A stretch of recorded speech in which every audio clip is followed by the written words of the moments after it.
I just try to stand strong. Like, I've been through so much. I've seen so much. I've been attacked so many times.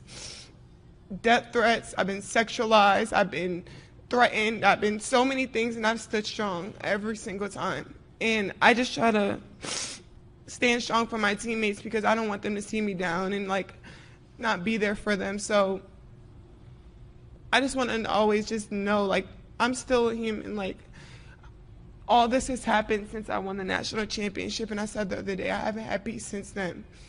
And it sucks, but I still wouldn't change. I wouldn't change anything, and I would still sit here and say, like, I'm unapologetically me. I'm going to always leave that mark and be who I am and stand on that. And hopefully the little girls that look up to me, and hopefully I give them some type of inspiration that, hopefully it's not this hard and all the things that come at you, but keep being who you are, keep waking up every day, keep being motivated, staying who you are, staying 10 toes, don't back down, and just be confident.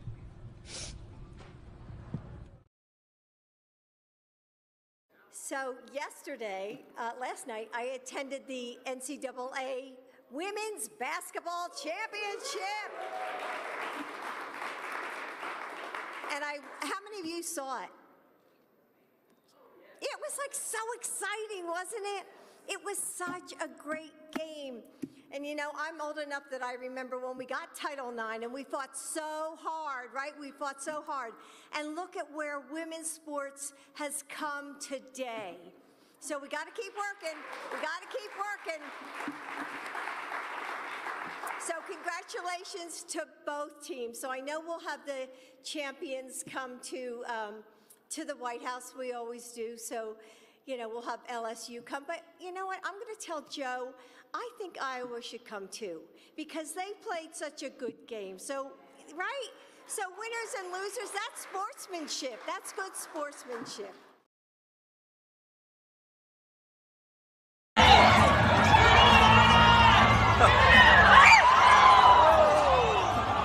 Lead us not into temptation, but deliver us.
millionth hour, they knock the slick blaster. Dick dastardly, a Muttley with sick laughter. A gunfight and they come to cut the mixed master ice.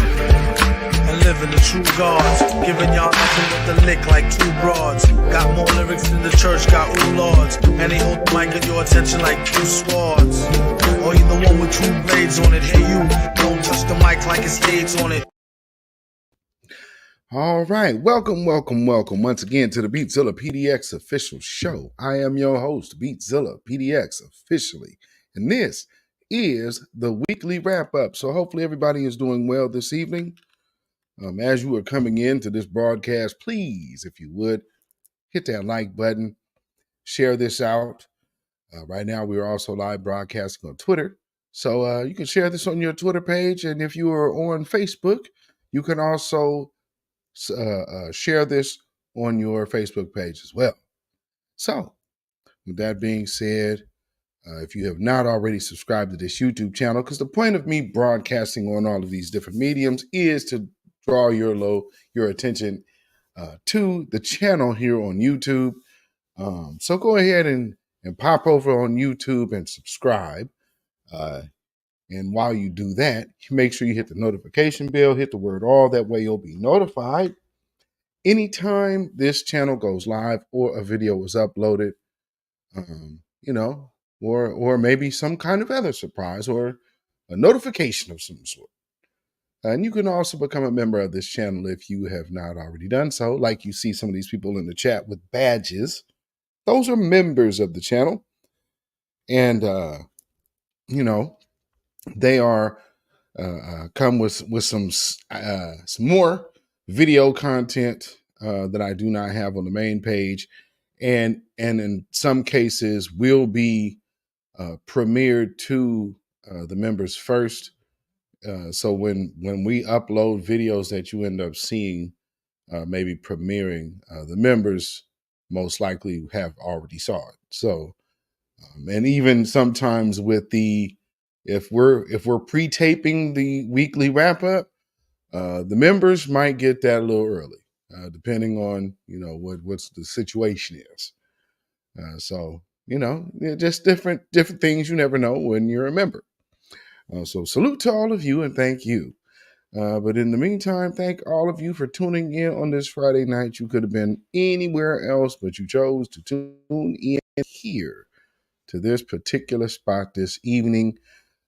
And by the way, happy new Black Media Appreciation Month.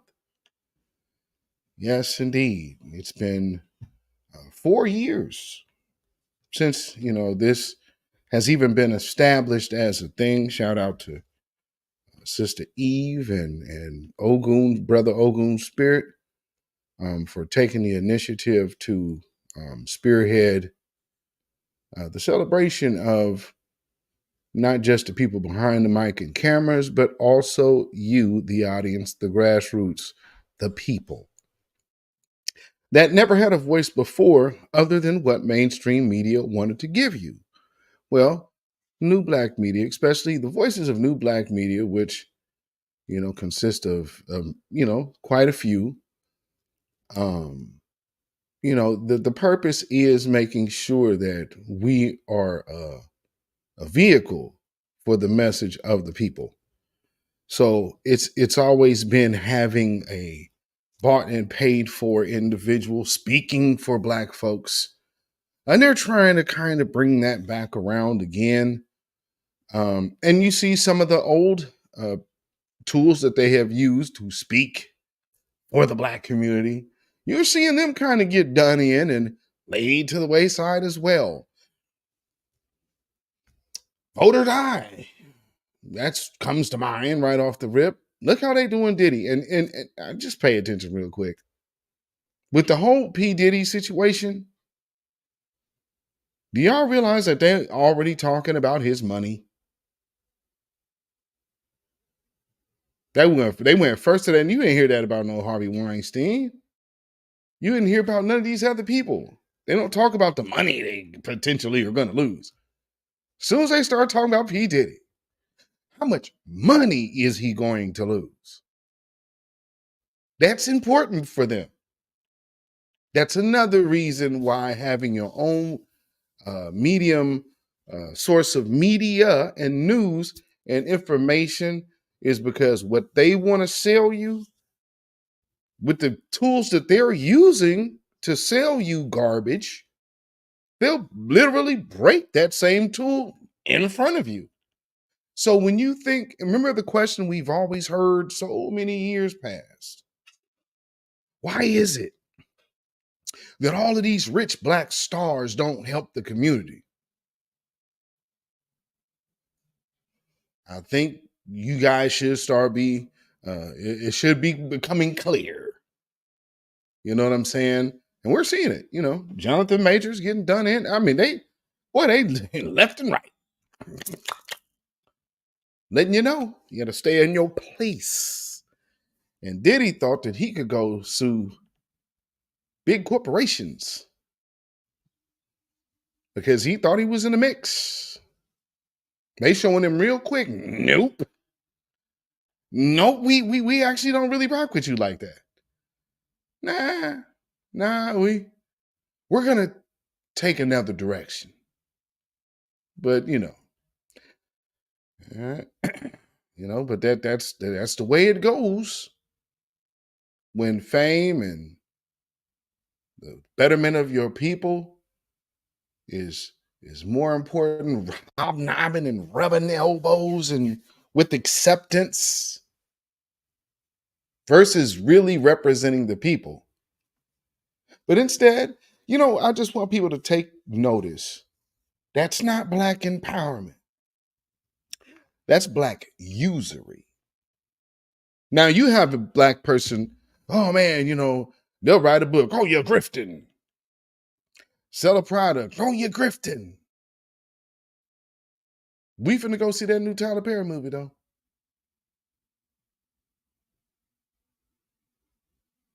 These are reasons also why you need a new black media. To make sure the discourse is in a fair, even, balanced place. Not some outsider's agenda coming in, infiltrating our ranks in black skin, black face, and a tone of soul. With that being said, let's get on to this broadcast. And let's see who we have in the chat this evening. Patricia Slade in the building. Welcome, Jersey City. Yes, indeed. Yes, indeed. Yes, indeed. Black First. Black Spider in the house. Black First. Pacific Northwest. Indeed in the house. Salute to you, my sister. We back in the rain. We back in the rain, ain't we? Because I'm sure you guys are probably raining. It ain't cold, but, we had a day of spring. So you'll have to forgive me if I sound a little muddy tonight because we went from mid 70s down to the 50s and 40s and raining. And it's mid-spring, or early spring. So, yeah, the allergies are a beast right now, to say the least. So, yeah. So if I have to take me a blowing my nose break, which I hope I don't, I'm pretty sure I'm good because I took my little allergy medicine. But boy, oh boy, I'm telling you, it jumped on it. It's bad when your allergies wake you up out your sleep. That's how bad it was last night. My allergies woke me up out of my sleep. Like, oh my goodness, my nose couldn't stop running. My eye was watering. But we here. We are here. Judah Queen in the building. Salute to you, Judah Queen. Black First. Black First. Always a pleasure to have my good sister Judah Queen in the building. And also we got our good brother, dark-skinned brother in the house. Salute to you, my good brother, as well. And Blueberry Muffin in the house. Yes, indeed. Another I-5 Northwest, Pacific Northwest connection. Blueberry Muffin in the building. Black First, as always. RBJ in the house. Black First from South Carolina. Salute to you, my brother. And hey, man, have some barbecue for me. and some of that Bojangles, them biscuits I be seeing. I've never had one, but I'll be seeing them. Lynette Williams, Black First, Montgomery, Alabama. Yes, indeed. Matter of fact, RBJ, there was I seen because that's the other thing, other things we like, foodies, some of us are foodies. So there's a place in South Carolina that's like a local place. It's their chicken is popular. I cannot recall the name of it, but boy, oh boy, they chicken look fire. So if you know the name of it and you have eaten there, because it's famous in your neck of the woods, I just want to know, is it what they say it is? Because that chicken look good and golden brown. So, for those of us who still eat meat, and I do still indulge in some fried chicken, and I'm not a stereotype. David Boyd in the building. What's going on, my brother? From the Bronx, New York. Salute to you, my brother. Black First. Yes. Antithesis in the building. Black First, Valdosta, Georgia. Yes, indeed. Good to see you in the house. I appreciate you being here. Let's see. Nightbot on the job. We see Nightbot doing the duty here. And we got our good brother Kid Gravity in the building. Kid Gravity Beyond in the house. And if you have not checked that brother out, you should do so and go subscribe to him as well. And we got Mr. Power Tool in the building. Yes, indeed. Mr. Power Tool doing double duty. Double duty. And we got the Jewel Suber. Is that Super? In the house. Happy New Black Media Appreciation Month. Thank you for sharing. Keep up. Keeping it real. Black First. Thank you so much. I appreciate that. And Miriam. Yes, indeed. Miriam R. in the building. Salute to you, my good sister Miriam. Always a pleasure to have you in the building. Thank you for being here as well. Black First as always. And all right. I think we're there. So, first tidbit of news to speak of tonight.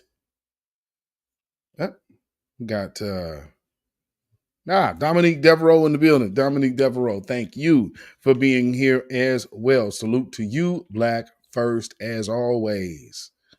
And Black First Coffee in the building. Can't do bad with Black First Coffee. Ain't that right? Salute to you. Thank you for being here as well. Yes, indeed. Hope y'all have had a good week and are ready to have a good, productive weekend or restful weekend, whichever it may be. Now, with that being said, this story that popped up, if you guys follow me on X, you've seen this story in my timeline, maybe, if I hit your algorithm. But I think by now everybody's kind of getting wind of this $30 million heist out of Los Angeles police custody. I mean, this is almost like okay, French Connection. They took the product out of police lockup, but this is just taking the cash. Just say, screw it. We're not even gonna try to sell nothing and turn a buck. We just gonna take the money. I mean, because this has to be police, right? I mean, who else can get in there? That's people with clearance, folks with badges. Because you ain't, civilians not walking in there. $30 million. Ooh-wee. Back the blue. It's being called one of the biggest heists in LA history. NBC4's Lauren Coronado live in Sylmar with more details on this. Lauren. Wow. Jonathan, an employee says whoever is responsible managed to get through a layered security system here. And I want to show you where that theft is believed to have happened over the weekend outside of Garda World. That's what you're looking at right now. You might be able to see some of the armored security vehicles as well. Now, News Chopper 4 captured a shot of a damaged wall. No word on if the damage is related to Sunday's burglary. This is behind Garda World, which is a money storage and secure transit facility here in Sylmar. This morning, the FBI tells our team they are working with the LAPD on a joint investigation into a reported burglary in the area Sunday. They're not sharing exactly how much money is believed to have been taken, but a source with the FBI confirms to NBC4 News it's millions of dollars, and the LAPD says it's one of the largest heists in LA history. And now we know it's 30 million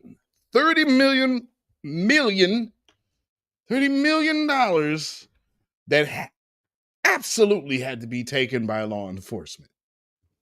I mean, how do you pull this off? With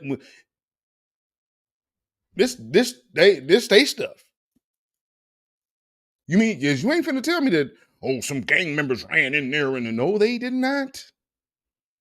Oh no, this ain't no gang member trip. This is organized.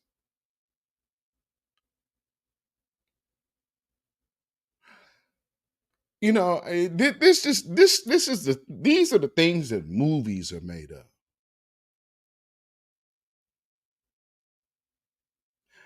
Like the thief, the cop, the fed.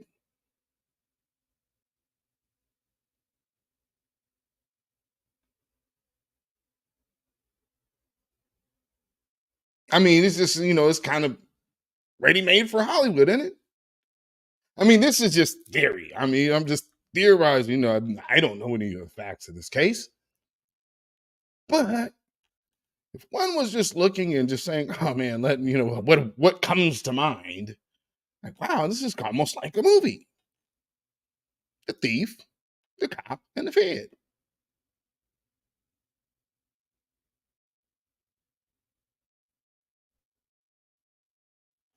Let's see how this one turns out.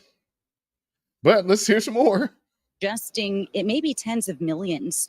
We heard from one Garda World employee who did not want to show his face on camera. He also asked we alter his voice in hopes he's not recognized. Oh, you think? He shared insight into the layered security system the burglars managed to work around.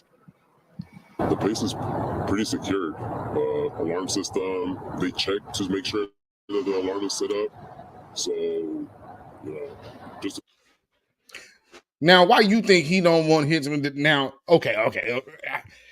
If this is so random, why don't he want his voice?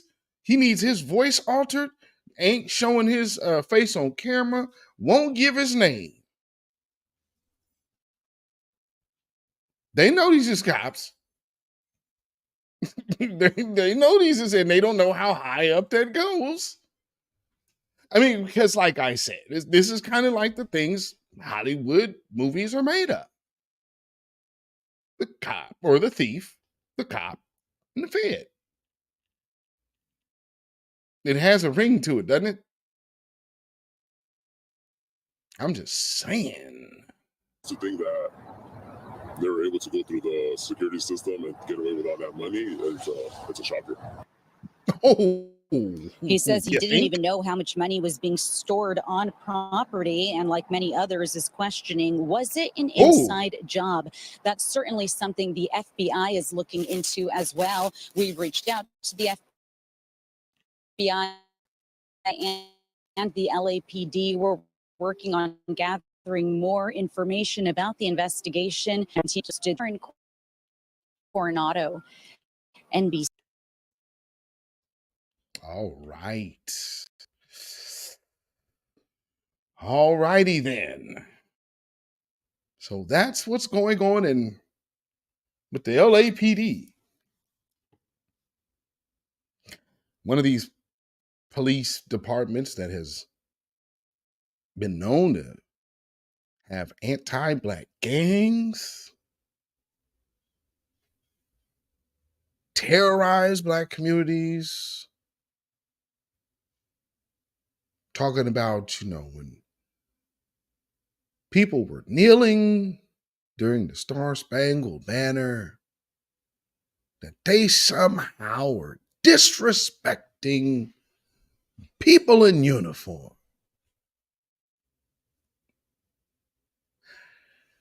To say that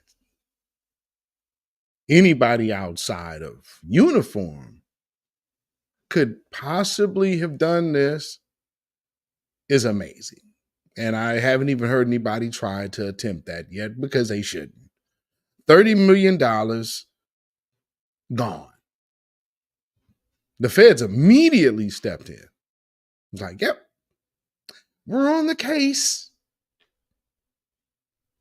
And so in this that I just played, they hadn't even figured out how much was taken. So that means that somebody, so they didn't, the dude like you that you just heard, he didn't even know how much was there. Someone did. Someone definitely, obviously knew where it was and knew how to get it. Back to blue. I mean, all this disrespecting people in uniform.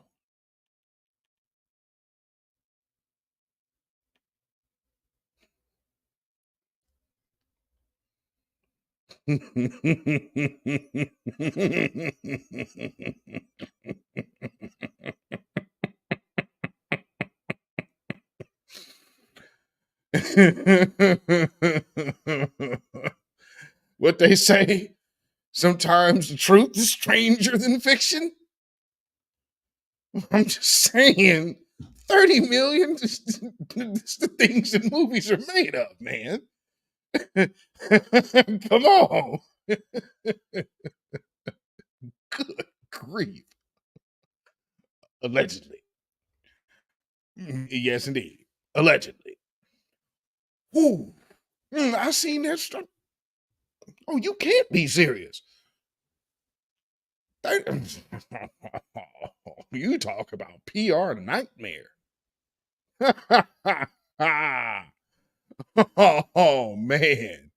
Rodney King got to be somewhere from the great beyond, just like, right on, baby.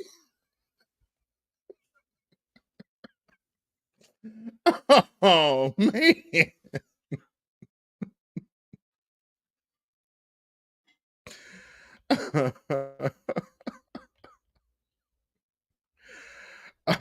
So LAPD, man. You shouldn't have been talking shit. Oh my goodness. Oh my goodness.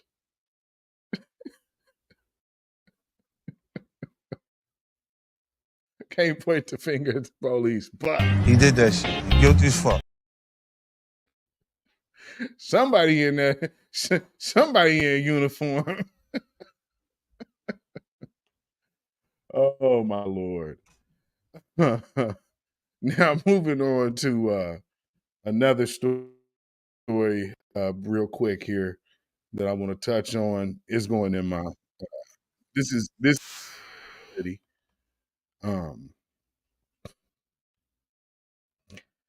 This is a cold story right here. So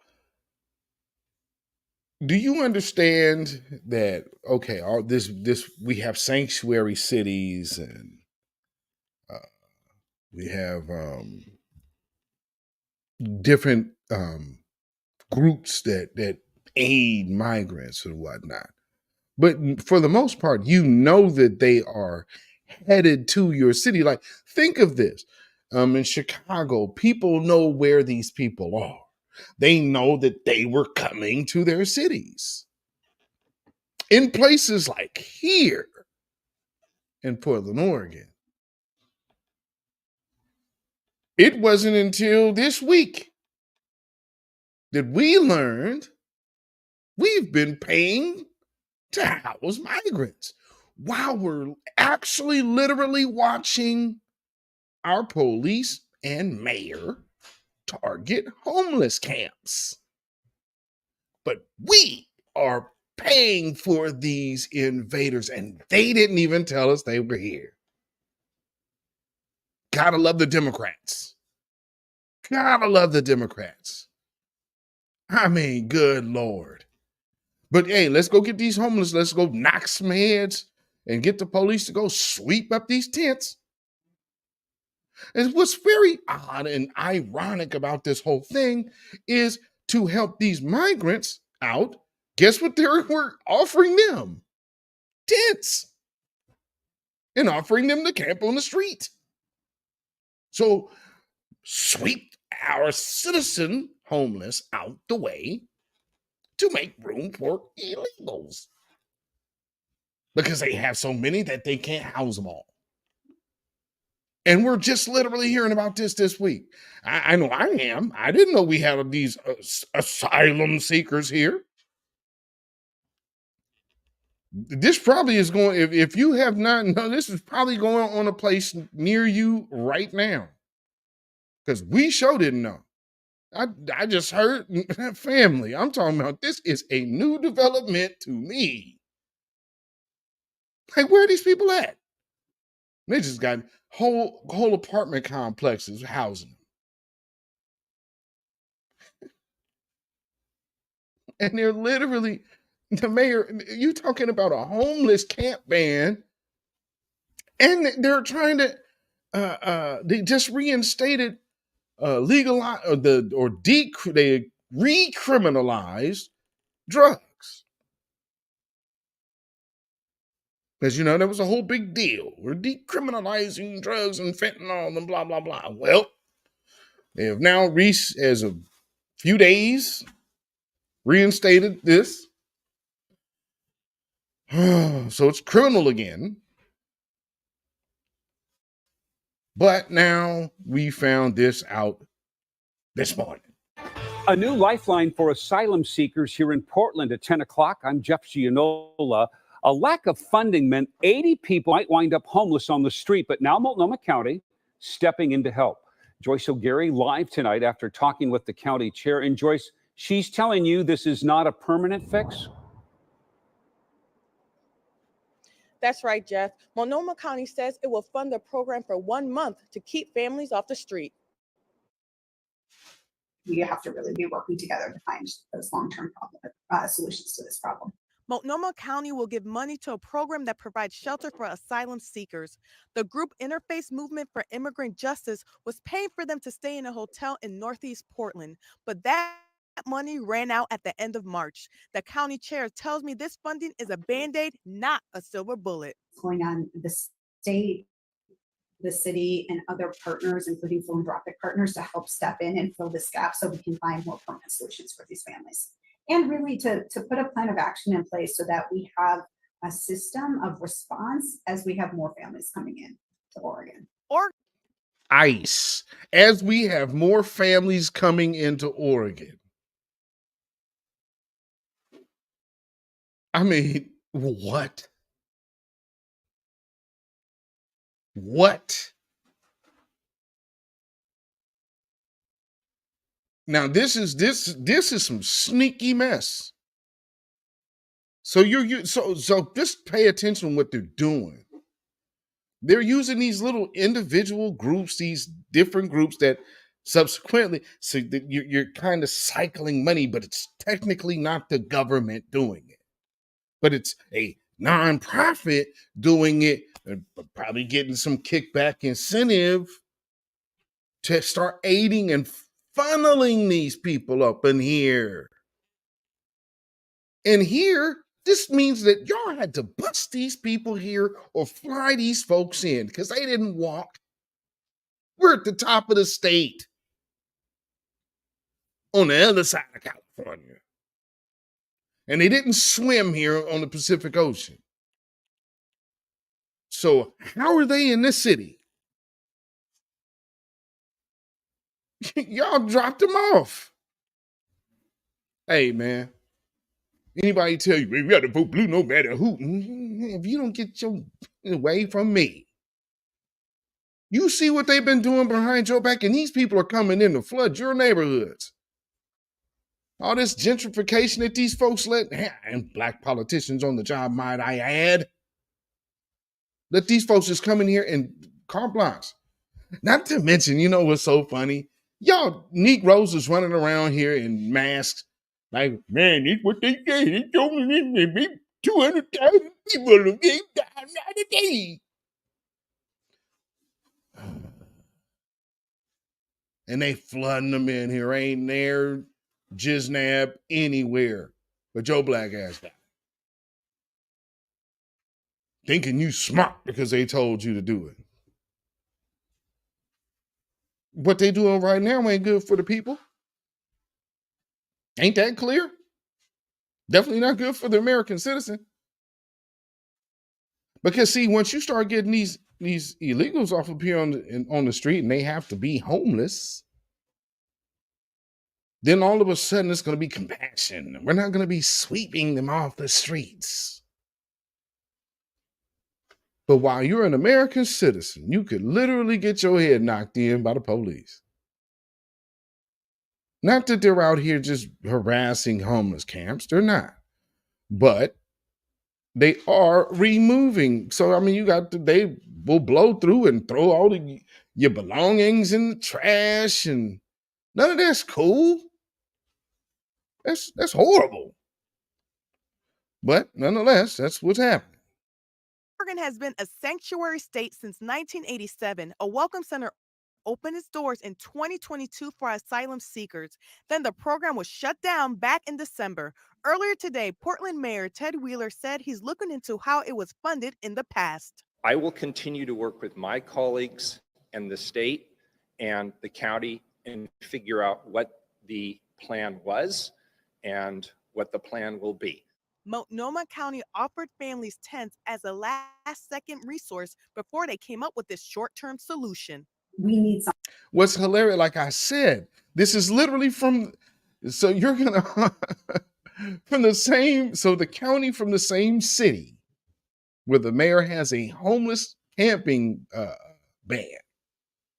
Well, he's been keeping trying to instate it, and it keeps getting knocked around in the air. So one day it's a ban, the next day it's a halt on the ban, and then the ban can go through. And so it's been that type of thing going on here, family. So, I mean, when you see this cat up here, we're trying to find a solution. Damn our citizens, damn our homeless people. We're not worried about getting people here who you ran out of housing. You in this place, none of these. See, here's what I also need to ask. How are these people supposed to get housed? They're not part of this economy, and the people that are part of this economy have, some of these people have taken great hits. Like, this city is in a position of recovery. So how is it that they're all of a sudden going to come in? Where's the housing for these people? And how are they going to be able to afford this astronomical high rent that's in the city? They're not going to be able to do that on strawberry picking wages. No. See, what they telling is this nonsense that they keep talking about. Well, they want to do. We're bringing them in as a workforce to do the jobs y'all don't want. No, they're not. You don't integrate the lowest rung with no ability to be in a middle class, to sustain the middle class with nothing. No, that tells you that they are trying to invent one and fund it.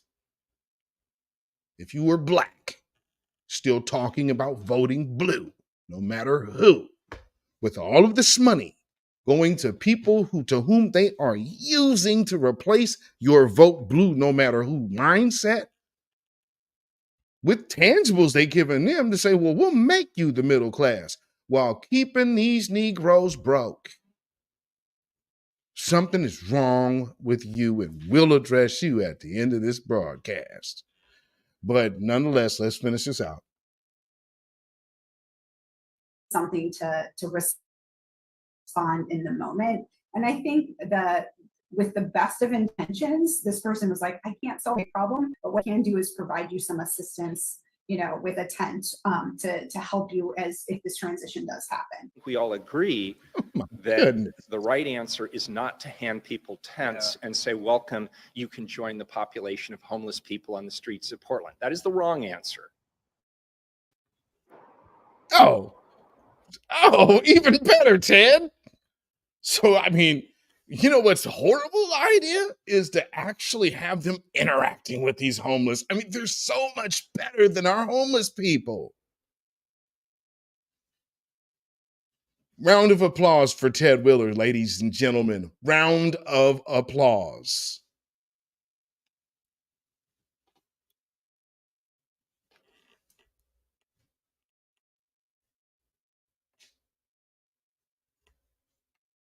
Sometimes political revenge may not happen early,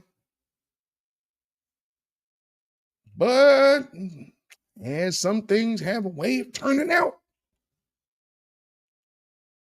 Enjoy your last term.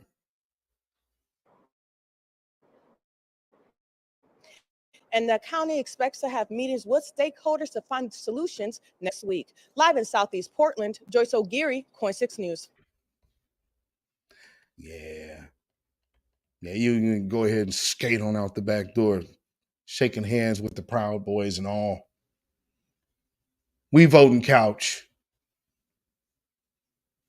Yeah. I mean, and there are some people here. So shout out to my brother Terrence Hayes. I might have to get him on here too. Terrence Hayes running for city council, and this platform might be a little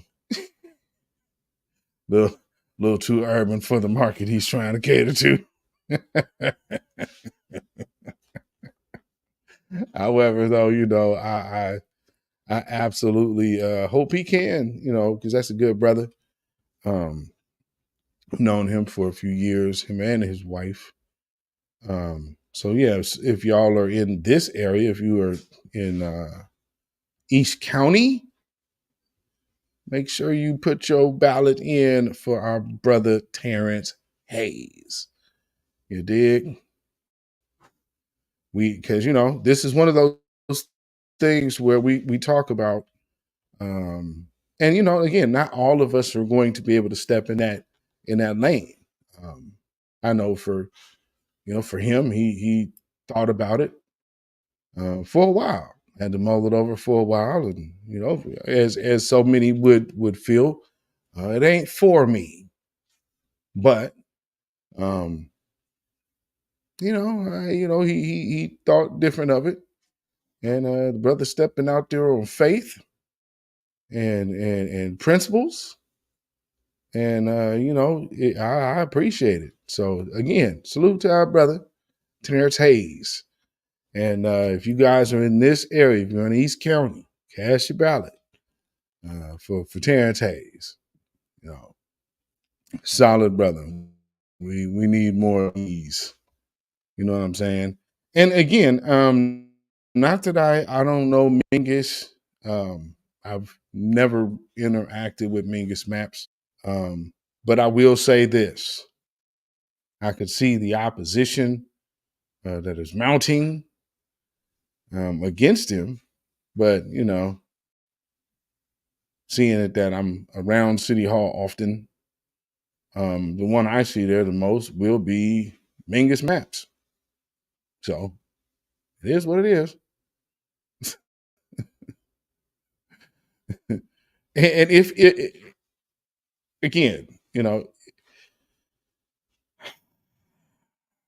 I'm always torn on things like this because, you get your first black mayor.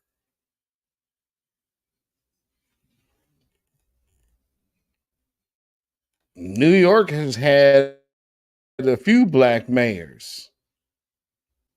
New York has Coast Guard in the subway right now. No thanks.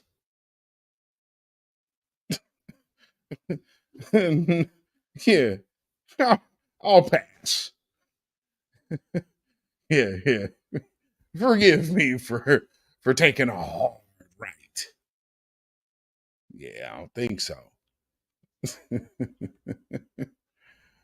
You see how they how they threw Eric Adams under the bus. And family, another reason for and purpose for your new black media is not for us just to report to you what's happening now, but also to warn you about things to come, or in some cases, people to come. And that's why Judah Queen can tell you, we can always tell who they are, because one of the first things they'll do when I call them out is they'll block me. Then shortly after that, some of their handlers get to him and, oh no, unblock him. Too late. Gotcha. And all of these people have exposed themselves for being democratically presented, because they know the family, all of their whole time in spaces and all of that. Do you not understand that they had all kind of agents all up in there? They have them in there now.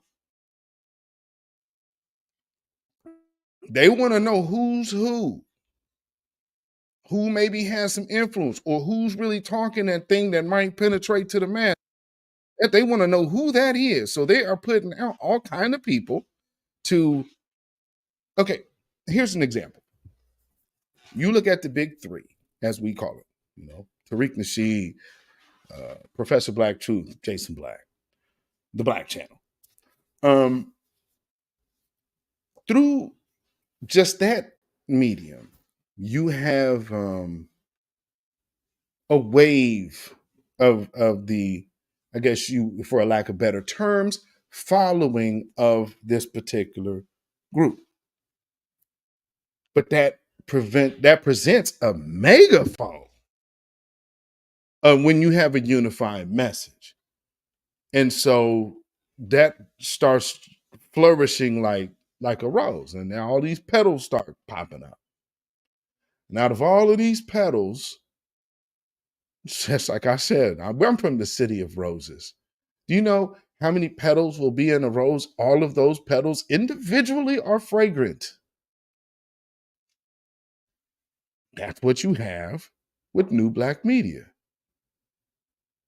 And so it has to be in a position to where, to combat something like that, you have to put out melanated, animated, entertaining / adjutaining individuals out there to tether into that energy to veer off the message, to then start going back on Democratic script. And in this situation, understanding when you're seeing a Democratic attack dog. So for this individual here, to whom we have already touched on before, well, this Nigerian is back. And I told you that they were trying to really make her something. Remember, after the first time that we actually got at her, then she was on with Amanda Seals. Now she's on with the Breakfast Club.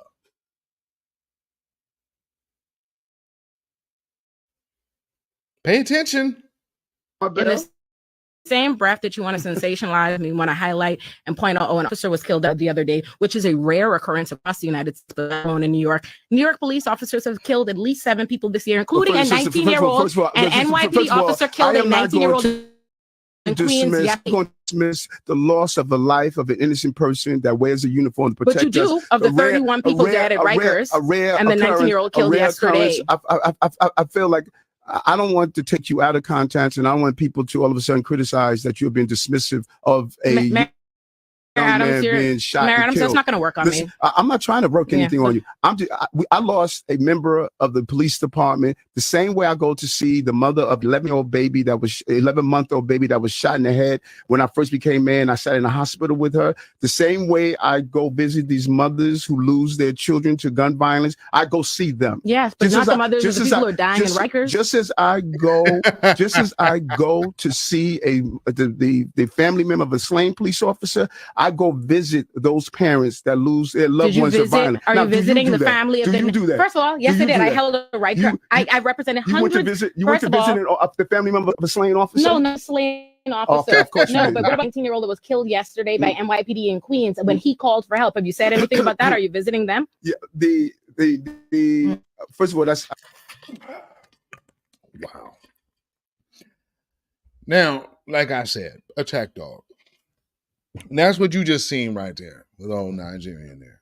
And she almost was trying to rope in there a Caribbean accent. But anyway, the same sister that you seen with Amanda Seals, see, they're trying to give these people credibility when they really probably shouldn't have any. I mean, but which brings me to my next point. Coleman Hughes, the dirtbag Puerto Rican that cosplays being black, and he's running out here, jumping out the window, doing one of those. He's doing weird stuff because even getting in the whole Hamas conversation. By the way, before I get to Coleman Hughes, real quick, family.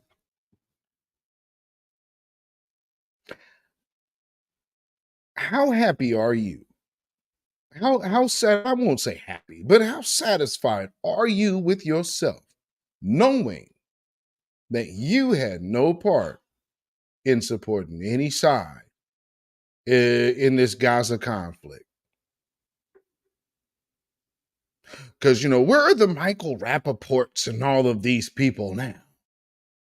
Because I seem to remember when people were trying to get us to jump on board with this Ukraine bandwagon, and we refused. There was World Kitchen. World Kitchen came out there, and I just felt compassion and compelled to be out there, blah, blah, blah. Give me camera time. Well, fast forward to Netanyahu. Yahoo! Yeah. Ooh-wee. BB threw some Molotov missiles at old World Kitchen while they're over there trying to feed people and render aid. And this sadistic regime, which we know from being in our community, these are the people who train the police who terrorize black communities. Why on earth would we be supporting what they do?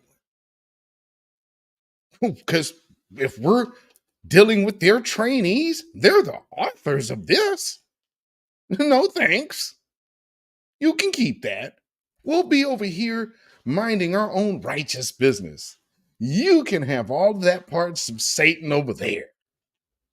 That's what you can do. Because that's all that is. Sitting up there calling it holy.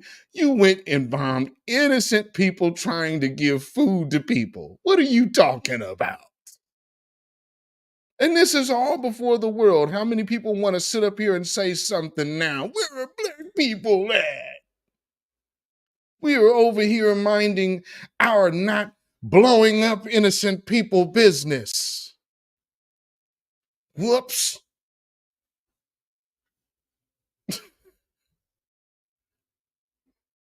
Would you like some napalm with your chicken?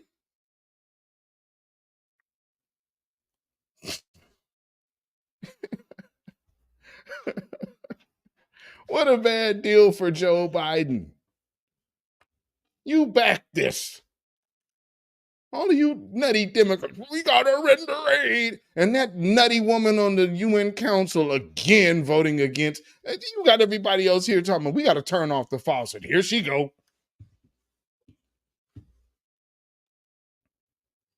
Putting blackface on disaster. That's what, I'm going to put the, I told you I would give you these black women. And if that's too much, if that ain't enough for you, well, then the hell with y'all. Okay, Joe.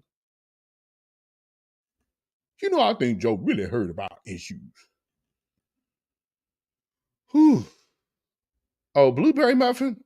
That must be, you know, that's a vision of the past, sis. Oh, that is a vision of the past. North and Northeast Portland, North Portland being where I'm from, it used to be filled with black folks, and to the point to where West Siders never even came on this side of town. And they would tell, if you were like black and moved here and had to go work, and they'd tell you, well, first off, looking for an apartment in Beaverton or Hillsboro. Stay out there. Stay away from those guys over there in Northeast Portland. Oh, you don't want to deal with those guys. Those guys are crazy. You know, that's just a different breed. That's the hood. Then start getting over there like, oh, you know, this is just the black community. Yeah, but this is how they like to sell it, because this is how they want their Negro. They didn't bring you out here to mingle with us. They brought you out here to be their good, safe Negro. So they go hire some person from Maryland or Virginia. They come in here like, dang, where all the black folks at? Oh, man, you want to go on that side of town? And, you know, we got our real folks. They going to venture on over anyway. Like, man, they was telling me not to come up here. Tell you something. I said, I come from the University of White Supremacy, baby. You better understand I'm telling you the truth. This is the reason why you need your new black media. Oyala's Cadence in the house. Hey, everyone. Yes, indeed. Hey, my sister. Always good to see you in the house. Thank you for being here and on moderator duties as well. Appreciate you. Black first. We got Ricky in the building. Brother Ricky in the building. Salute to you, Brother Ricky. I see you.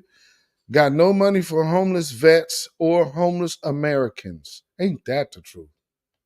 And it's disgusting. It is really disgusting to see, man. Thank you, Mickey, for being here. I appreciate that. Black first. Bringing it black.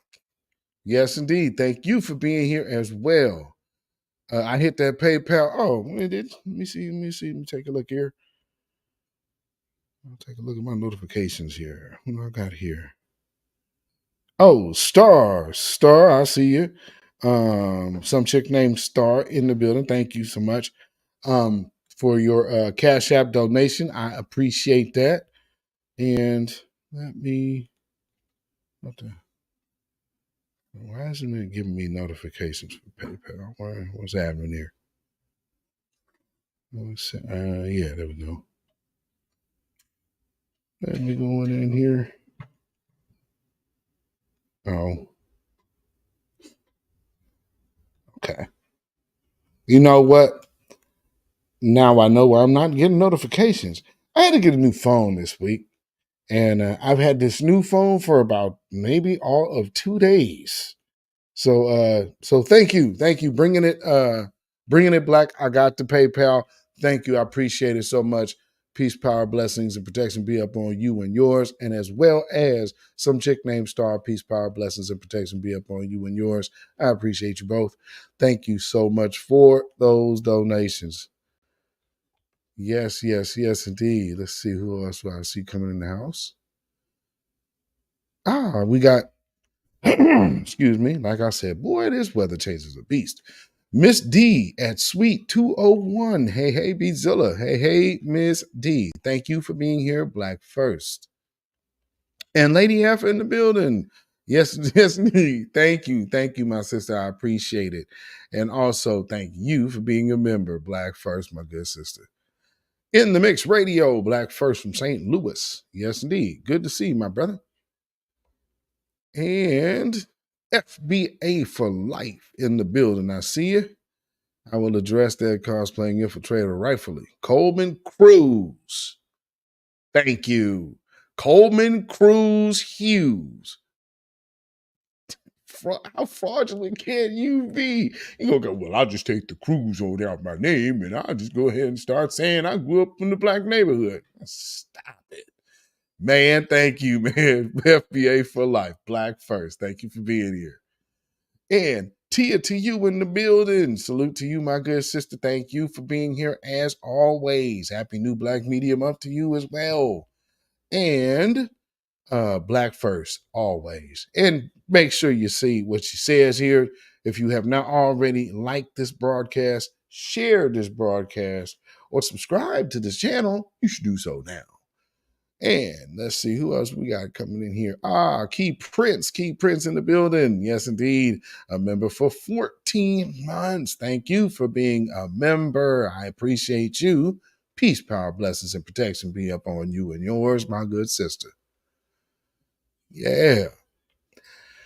So, yeah, it's author Coleman Cruz tells Joe Rogan why Hamas strategy cannot be allowed in the world we live in.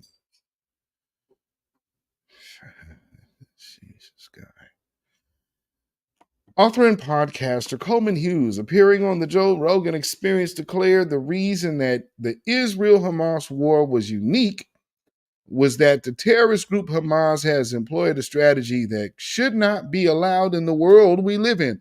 Oh, I don't know if we want to start talking like that, though, dude. See, okay, so here we're talking about Hamas. This is where people feel comfortable with their inner psychotic mind and how fixated on actually deleting something people really are. So you get this dude out here to start kind of spewing the same rhetoric, which in turns, the byproduct of it is lessening the value of life. You understand what I'm saying? And he knows that. Even more importantly, his handlers know that. Derek Parker in the building, all the way from Little Rock, Arkansas. Yes, indeed. Black first, my good brother. Thank you for being here. All right. So let me see what this goes on to say. If you ask the question, what is unique about this war? What is different about this war than all other wars? It's not the civilian death toll. Hughes, the author of The End of Race Politics, argument for a colorblind America. This guy here. The ratio of dead Hamas combatants to the Palestinian civilians. I think it's better than American armies was when we got ISIS out of Mosul. That was like 10,000 civilians dead to kill 4,000 ISIS. ISIS, okay. And yes, that's crazy. And again, who is that under? This is 19,000 civilians dead to kill 13,000. What is unique about this war, unlike every other war that I could think of, is you have an army in Hamas that has perfected the art of embedding itself, enmeshing itself with civilians so that you cannot hit them without hitting the people around them. Sounds familiar. If you took in consideration, some will speculate that even Hitler himself called black folks the Most High's jewels. And this is who America has in its possession. Well, if the Most High was to visit this place, when you have a degenerative understanding, your mind is reprobate. Some people might tell themselves that it would be the best thing to be the closest proximity to these jewels. Probably somebody with some sense might suggest you might just want to make them jewels happy as much as you can, because you were in so much violation that you're past the point of any return. Even if you try to seek it with fervent tears. I'm just saying. Rhonda Smith in the building. Good to see you, Rhonda Smith. Thank you for being here in Black First. Salute to you, my good sister. Always good to see you in the building. And let's see, where we going? So this dude goes on to basically try to he's interjecting the whole conversation of the Gaza thing, which is not a Black conversation. So he's trying to represent a position, which now he's saying, well, because he's trying to, if you listen to him now, which is probably it's a long time since I've heard him refer to himself as Black. So they're just putting him in this position, let other people refer to him as Black, and then he just goes and spews his rhetoric, which has nothing to do with the voices of you. I don't think anybody in this chat think Coleman Hughes speaks for them. You understand what I'm saying? So Coleman Hughes is he's a dunce, but he's getting his he's making his little bones now, and so they're gonna see if they can get some run out of him for a colorblind America. Colorblind America. Man, you from Puerto Rico. What you talking about? Granted, Puerto Rico is part of America, but stop it. Stop with those antics.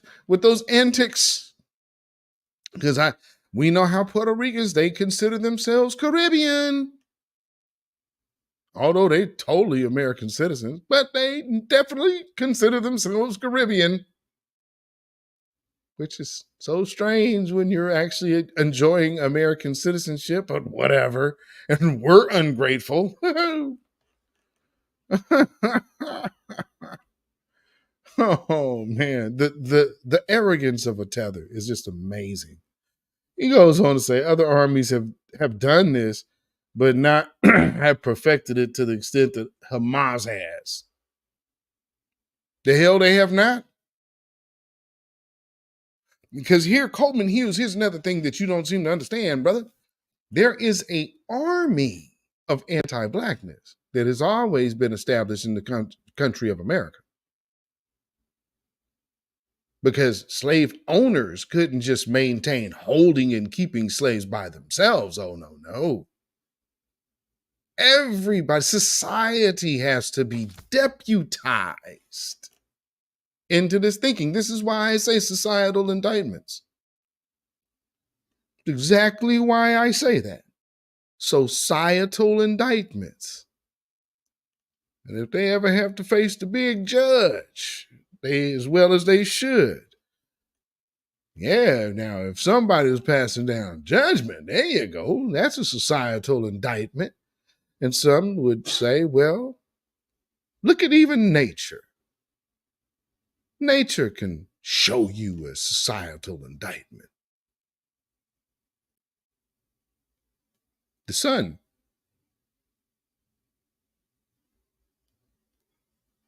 The sun will reveal who has that mark on the earth. They like to swear, the mark of Cain is black skin. Nah, that's Mormon jargon. It's not in the Bible. But it is in the second book of Nephi. The Book of Mormon. Now, if you confront them on this, they'll probably try to lie to you and tell you it's not there. So I would advise you to just educate yourself. Go get a PDF and see if I'm lying. See, that's another thing about new black media. You dealing with learned men and women. We didn't just wake up and think that it was important to know what we know yesterday. But understanding this is a marathon, not a sprint. This is what things are. But again, salute to everybody. Because the more we are able to continuously keep our voices heard out here, then the masses and the world has to pay attention to the people. Just think about this. They're talking about Palestinian reparations and whatnot. Black folks over here made a little bit of noise, and they had to go back and start mentioning reparations here. So don't think that they aren't paying attention to what's going on over here in this sector. Yes. Yes, very yes, they are. In the words of the great Bootsy Collins, very yes. Oh, man. Let me see. I think that's pretty much it. That's it, because they wanted to give him some credibility to talk about Hamas, and I don't understand why that was.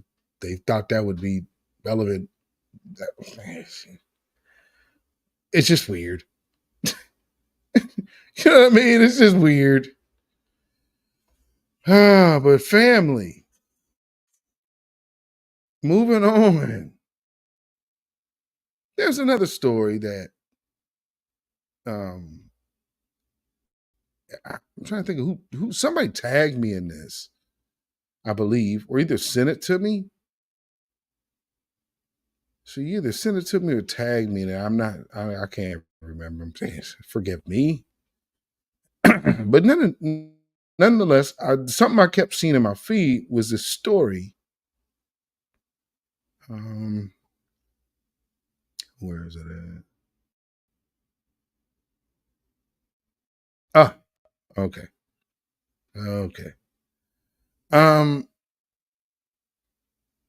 This police officer. This is in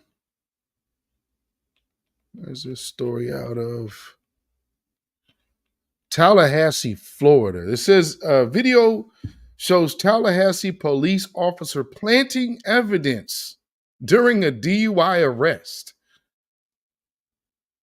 That actually sounds kind of odd. Okay, whatever. Because if she's guilty of planting evidence on a DUI arrest, then that was a false arrest. But okay, listen, I guess. On a balmy May night in Tallahassee, what began as a routine traffic stop for Calvin Riley, driving his white Mercedes-Benz on South Monroe, quickly descended into a legal nightmare. Allegations of evidence planting by the Tallahassee Police Department have thrown a spotlight on the thin line between law enforcement and law breaking. Really? Well, as per the first story of this broadcast, I don't know how thin that line is these days. You got police breaking into cop lockers, stealing $30 million. And now here we are, planting evidence while your body cameras are running. This is amazing. This is great. This is where we are. I mean, boy, you guys are raising some stellar people, children who to grow up to put on that uniform. Boy, they are smart. The police stop initiated by a white 26-year-old recruit of the department would zigzag several potential legal avenues for police to arrest Riley. Ultimately, after planting evidence of an empty liquor bottle in Riley's car, they would arrest him for driving under the influence and driving with a suspended license.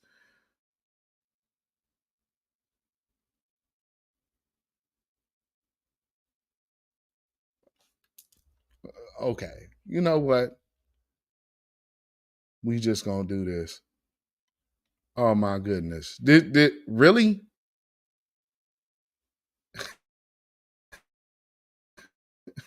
This is wicked. No, we're not doing that though. Before you shut the meet Calvin Riley. There we go. He's being stopped by the Tallahassee. Black Dynamo. Hello, sir. I'm Officer Oliver Tallahassee Police Department. Before arresting Riley's license is suspended, and officers arrest Riley on a first offense for his suspended. Wow. Why? Okay. Here, go ahead and step out of the vehicle for us. They didn't tell him the consequences of refusing that voluntary test. Just go ahead and face the car for us. Your license is After detaining Riley, they asked him if he smoked any marijuana. Mr. Riley, I got a quick question for you. So I smelled marijuana in your vehicle. Did you listen? Once he's arrested for driving with a suspended license, they can search his car. Officer Oliver leaves the car, does a 360, and then goes back in the car, retrieving a sealed liquor bottle and pours it out. That was the sound of the seal on the liquor bottle breaking. Here's another angle. While Officer Muth questions Riley about marijuana again, Did somebody else smoke in your car earlier? Oliver tosses the empty bottle into the passenger seat. They don't find any marijuana. Of course they don't. In the car. Here's Officer Oliver implying to Officer Muth that the empty bottle was likely what was in a cup in Riley's center console. Cover where like the knee would sit. There's an opening, and he had it like tucked. Okay. Wow. The whatever he had in his cup also. Oh, that's filthy. Then Officer Muth tells a senior officer that they found open alcohol in the car, in both a bottle and a cup. Yeah,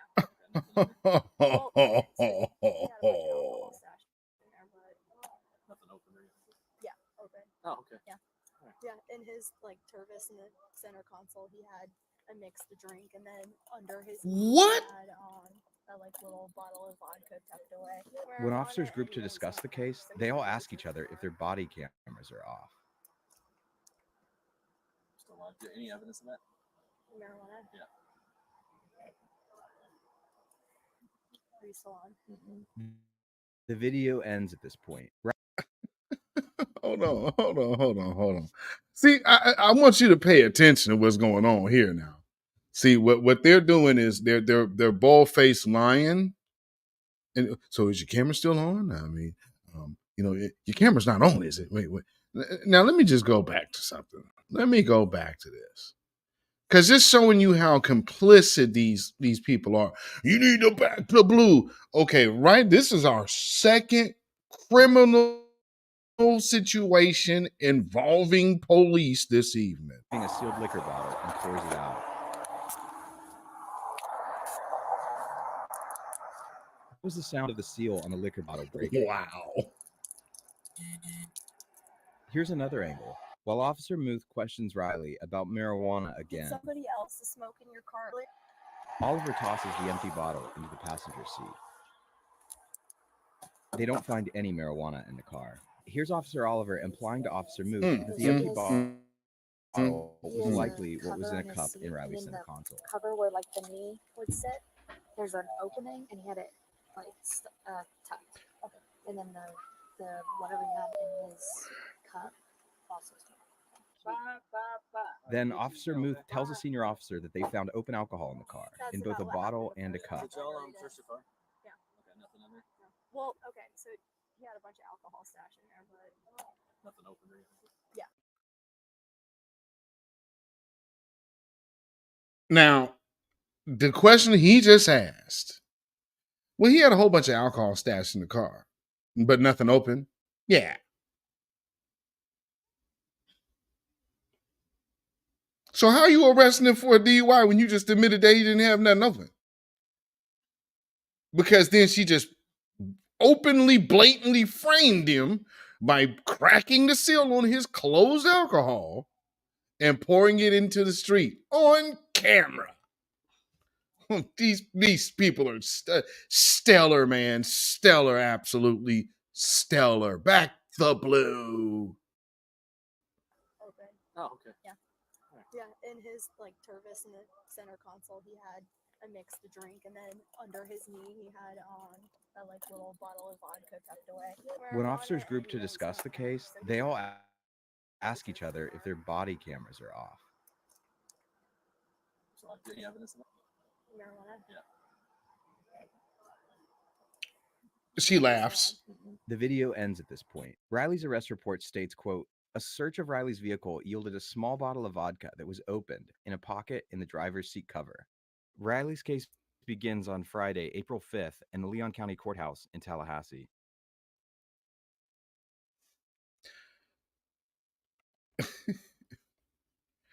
Okay.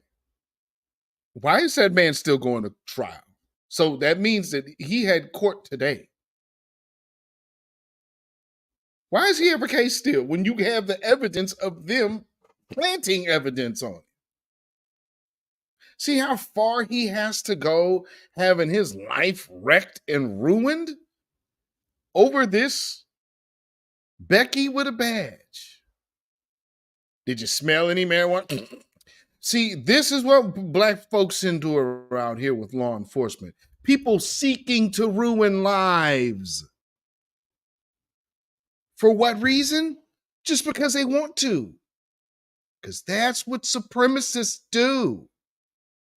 I know some of you, especially on Facebook, might be watching right now and say, hey, that's not true. It absolutely is true. You better know it. You better know it. Let that be the hard pill to swallow. What they do that to that man for? No reason. Other than what? They wanted to, because why? Wrecking black lives is a sport of supremacy. And I know you got some brain dead Negroes out here that would be like, man, you always acting like people out here just always want to give black people, man. Yeah, and I will say this is for you. Sambo, Sambo, Sambo.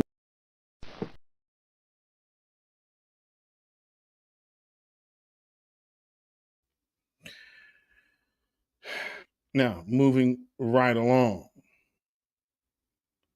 All right. Get this in there. Was he cursing during this period of time? I don't remember. His left blinker was on. Is that correct? I don't remember. Which was the registration for his car, correct? Ooh, see. I don't remember. And see, a person that is so when they remember, see, facts are facts. You don't have to be in this situation. But check this out. This is a proceeding from March. Cursing during this period of time? I don't remember. His left blinker was on. Is that correct? I don't remember. Which was the registration for his car, correct? I don't remember. Because the car had automatic lights. I don't remember if it had an auto setting. It was a strong odor. It wasn't strong, but I couldn't remember smelling it. Vehicle. I don't remember if she searched the vehicle. So you don't remember her searching on the passenger side while you searched on the driver's side? Let me go back to that one. Strong odor. It wasn't strong, but I couldn't remember smelling it. And automatic lights. I don't remember if it had an auto setting. It was a strong odor. It wasn't strong, but I couldn't remember smelling it. Vehicle. Okay, I wanted to stop right there and point out something. This is police officer bold-faced lying. Because when her boss came and asked her if there was actually a smell, so she still got right up. I'm just wanting to point out to you. Now, this is a police officer in court lying. I know some of you think that can't happen. It wouldn't go into court and lie. This is how the American justice system works. And now a black man is fighting for his freedom from some dirtbag, lying piece of crap that just sought to ruin his life. Because that's how the justice system works in America. Some of you may think you can escape your blackness, but baby.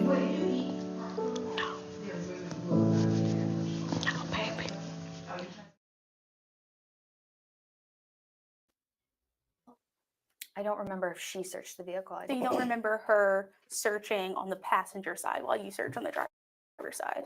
No, I don't remember that. You told Officer Muth that the bottle was open? I don't remember my exact phrasing. You can just show me where Objection. it's Improper regarding. impeachment. Do you not remember? I don't remember the exact placement. You told Officer Muth that the bottle was open? I don't remember my exact phrasing. I don't remember what my thought process was behind the statement. You know, this is almost like a person saying, I told the truth the best way I can. To the best of my ability, I told the truth. This is what this looks like because that person is lying.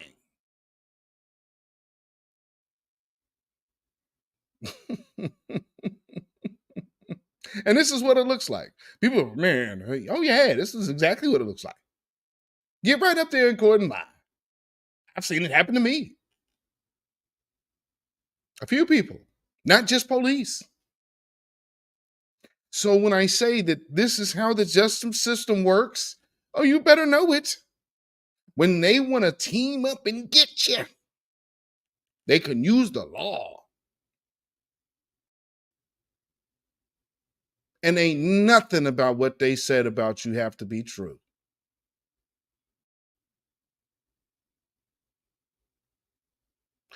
This is the real world that black men live in, ladies and gentlemen. And some people, again, you believe you can skirt and skate by being black. Well, days like this show up. For some of y'all, your whole lives, all you have ever been. Buck dancing, shuffling, scratching, bootlicking, bamboozling, Uncle Tom Negro. Don't wait till this moment for your wake-up call. I don't remember the conversation. So you don't remember discussing indicators impairment that you saw in Mr. Riley? I don't remember discussing that now. Did Officer Muth or Sergeant Smith ever convey you that their body-worn camera was on after you had turned yours off? I don't remember that. I don't remember. Yeah. Have you previously testified that the protocol is to dump out open containers? I don't remember. She don't even know protocol?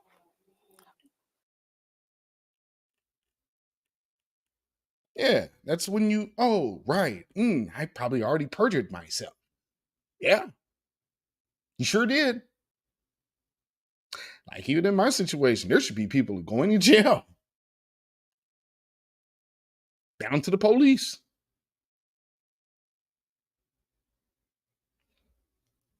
Because some people get in, I mean, you get in them courtrooms and get in them grand juries and just start telling stories. Only problem is they can be proven factually and with actual evidence to be false. Guess some people are just lucky they're free right now.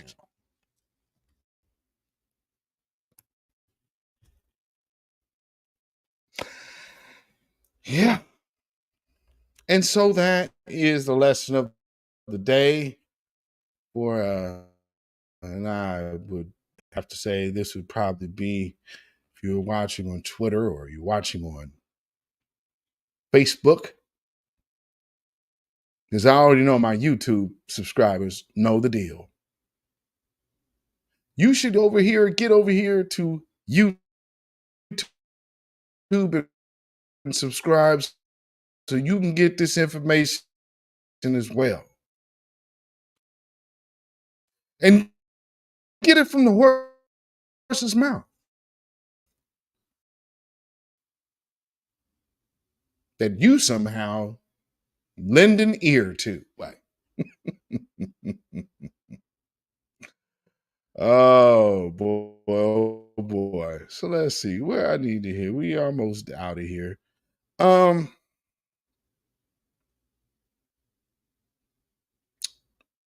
Let me see. I need to hit real quick before we get to this last little piece. Yeah, we're going to go here. I don't understand this whole thing with Sexy Red. It's really getting old, redundant. So look, so this school put me, I came up here, got you, try to talk to the kids, get them the word of the day, they gonna put me on me. Tell me I smell like weed, watch this. He gonna try to get mad. No, watch this. Nobody called the police. So look, so this school put me, I came up here, got you, try to talk to the kids, get them the word of the day, they gonna put me on me. Tell me I smell like weed, watch this. He gonna try to get mad. Fuck that old man. Bitch, you're nobody. Bitch, like I'm finna sit with y'all. They ain't come to see you, Otis. Bitch. You heard who they screaming for? Huh? They probably fuck my head up. They put us out. Not understand. Oh, okay. He said he didn't want you in there around them kids because you smell like weed. I would have to question the fact that they even got you in there in the first place. But if this was St. Louis, I got it. I guess.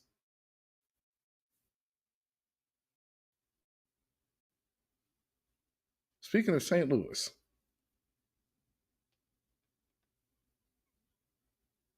on a side note, I found this little piece of news, just a little tickling. But do you all remember, what's that brother's name? He also from St. Louis. Was it Andrew Dotson? For those who aren't aware of who that name is, that is Mr. I'm not gay no more. I am delivered. Well, he is running for a position in St. Louis. You know, it's funny too, just knowing, like, hey, there's people in St. Louis I'm aware of. I wonder if certain people are helping him with his campaign. Judah Queen.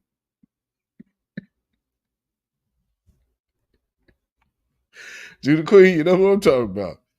Wonder if he got a little help.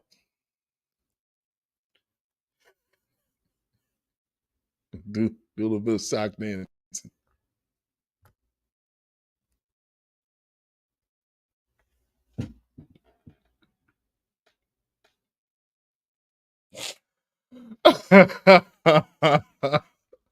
Well, yeah, just advocacy.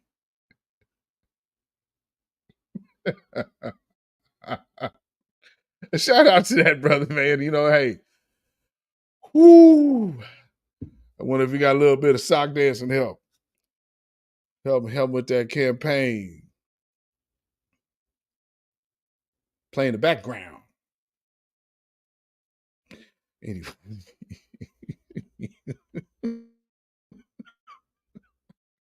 For those of y'all who are new, you're probably like, what are you talking about? Some of y'all who have been around for a while, y'all know exactly what I'm talking about.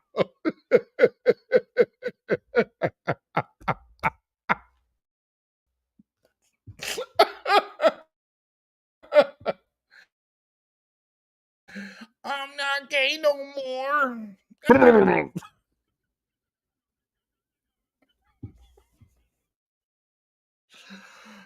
Fun times on the internet, ladies and gentlemen. Fun times, boy. The early 2010s and whatnot, boy.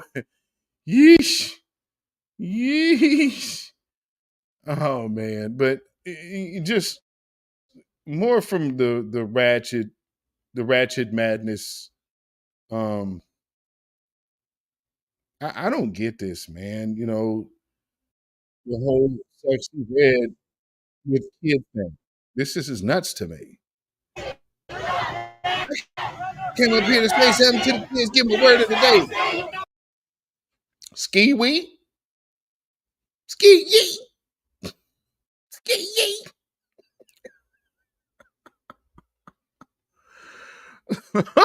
Oh, Dominique Devereaux.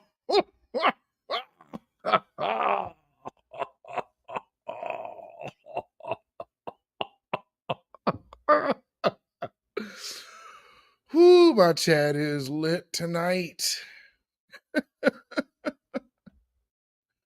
But family, can you somebody help me out? I just do not get this doggone phenomenon. It's madness. I ain't gonna hop down on that. Oh, smack that ball up.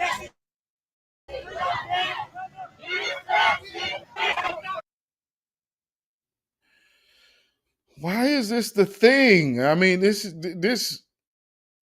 I don't understand why a school would even be going in that direction in the first place. And then, you know, you got the one teacher that she's actually got a rap career. They fired her. But then you turn around and see stuff like this. It's like a rapping educator who, you know, is still got the skills, but, you know, didn't get the deal and is working helping kids. And you're going to fire this woman because she literally has a legit rap career?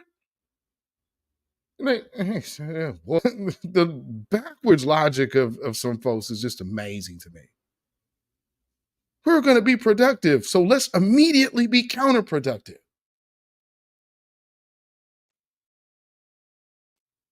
Insane. Real quick, while we're kind of talking,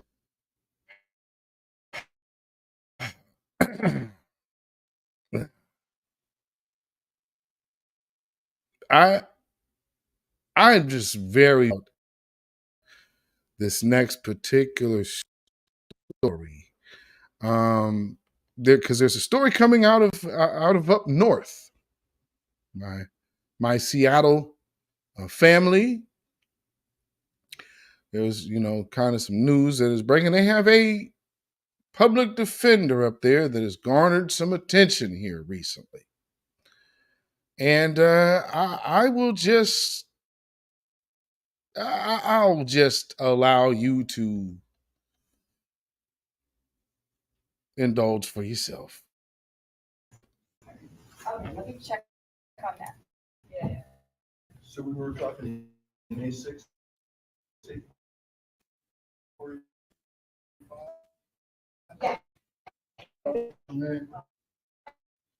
I need the song. No. Really smart. She sounds like she's got the right idea about things. I really support what she's up to, and I think it's fabulous. How about that? God, she's accused of, what is it, criminal trespass. In the first, yes. Is she innocent or guilty? She's innocent, of course. She's innocent, okay. Well, she's caught on. Not guilty. My name is Stephanie Mueller. I'm in the directory for the Washington State Bar Association.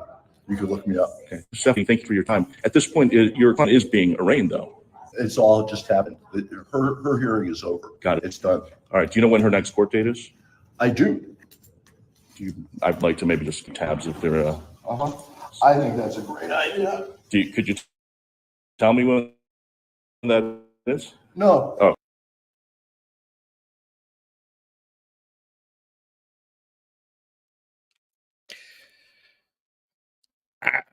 I can't speak to what Stephanie's legal prowess is. You know,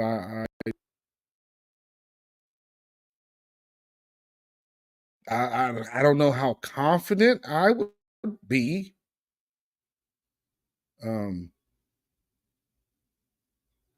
As a person with my life hanging in the balance. Like, hey, you know, to each his own. But it just kind of seems to me like hell, they passed the bar. So if your head is in the game, then I need to see some track record. But man, This person looked like they talk about go Seahawks. This person looked like they a retired Seattle Sonics player. But like I said, to each his own. I'm just not as certain. I mean, again, I can't even say that. I mean, I could say I wouldn't feel comfortable putting my life in the balance with this one. Not that any straight-laced person would be any better. But that is a lot going on. You got the... I mean, because you don't even see women coming, like the women lawyers coming to court like that. Well, I'm saying natural women, not to be offensive to anyone, but natural women coming to court. They ain't out there with everything accentuated and poking out. That just look crazy, but whatever. Whatever. Oh, man. Good luck to your client. Wow. But hey, man, this is the Northwest, and these are the type of things that you can easily see up here in the Pacific Northwest on a daily basis. And I definitely do mean daily basis. So we have come to that part of the evening. So we got to talk about the main conversation, which is this NCAA stuff that's happening and the anti-blackness that is showing up within because of this. I guess the eyes that are on women's basketball now, which WNBA, by the way, hasn't really been able to pull off. This is a college women's basketball world. And they have it hands down. Because and truth be told, just look at the endorsements of like products over the last few years. You have the professional WNBA players that you don't know what the hell is going on with them. They on a team, okay. But these ones in college, they got brands. They got whole brands. So what happens between college and WNBA? Some could probably speculate the market of the WNBA is gonna be different than the market of women's college football, because the environment of women's college football is college basketball. I'm not saying football. There's no women college football. Women's college basketball, the medium is co-ed. Everything is co-ed. There is no one side or the other. It's co-ed, but you go to WNBA and it is Studville. And then they start running out all of these women who are bringing the excitement to the game. They run them out of the league. And then these girls have to go play, and these ladies, I call them girls, these women have to go play overseas and all of this because they can't even play in a home states league and home country league because of the market of the WNBA, which does not cater towards a co-ed environment. But nonetheless, they want co-ed pay. Well, I say leave college ball where it is. Take a note from them. They don't shun their straight women players like the WNBA. Ladies and gentlemen, you are tuned in to the weekly wrap up right here at the beatzillapdx official show.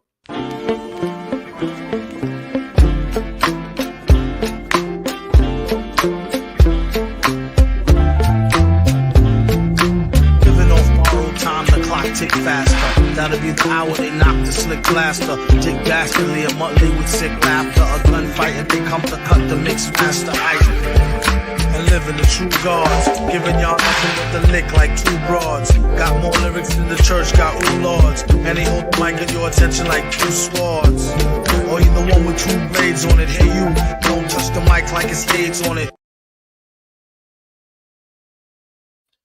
All right. So, going back and flashback in time as I did on the opening of this broadcast, which some of you probably did not see, I wanted to hit, and I'm going to replay what I played because one piece that if you guys have been following and subscribed, which you should be, subscribe to this channel on YouTube, beatzillapdx official.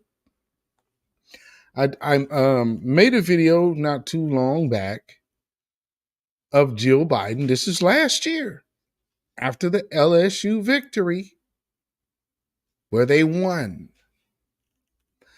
Now, if y'all will recall, to get to the Final Four last year, Iowa had to beat South Carolina, the Gamecocks. And this is where the whole, now with that, she's doing John Cena, Tony Ayo. So again, you see how he's like, okay, yeah, it's John Cena. No, that's Tony Ayo. That's G-Unit stuff. Stop it. Anyway, then you move on to,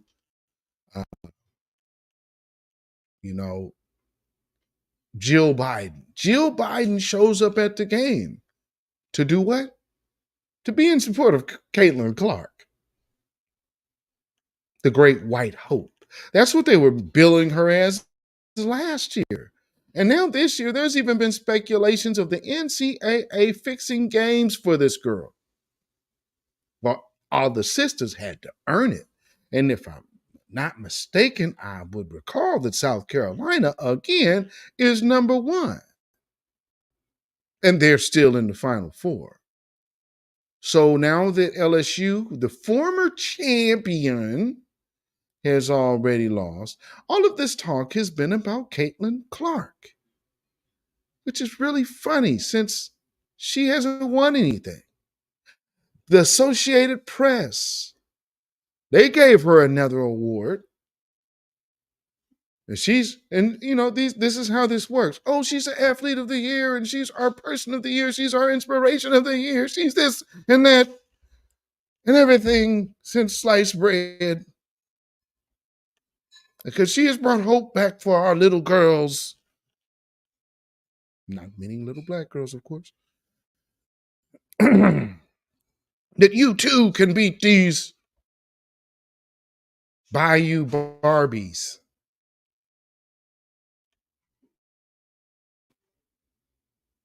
If you can't, look at Beyonce. What they mad at? What they mad at right now? Beyonce can't have a little hit record, right? Got to have something slick to say. Can't just give her props on what she doing. No. Calculated and weird. Yeah, it's weird because I didn't think of it. And she's doing something and gaining something, and we're not getting anything from it as white women. Never forget, black women, you would have had something with your men that white women did not have with their men. Never align yourself with feminism. It was those white feminists that made sure that your right to vote was held up and tied to theirs. They did that. When they were talking about black people getting the right to vote, women were covered under that umbrella. Never go back into the gender foolishness that got you where you are today, or going away from it is what got you here today. Don't destroy yourselves with their thing. No. And then the other thing that they'll sit up here and look you dead in your face and lie to you, as you just saw that police officer do. Proudly get up in the court and lie. No sense of any punishment. Pay attention to that part. So with that being said, when you have black women, especially pretty straight black women, excelling, because for all intents and purposes, Angel Reese is like FloJo of basketball. Look how they do Sha'Carri. If they actually could find a white girl that could run as fast as Sha'Carri, they would be doing, I mean, they still do the most at the Olympics, don't they? Oh, but yeah, this person from Finland, and you got to get dusted. Stop it. Yeah, blown. He says to be blowing the tires off these girls. Come on now. Well, you know, from Sweden, she's ran an impressive. Stop. This preliminary race is finna eliminate all the non-melanin. Maybe an Asian might hang. You might see a Japanese hanging by the quarterfinals, but yeah, by the time of the finals coming around for sprint, yeah, come on now.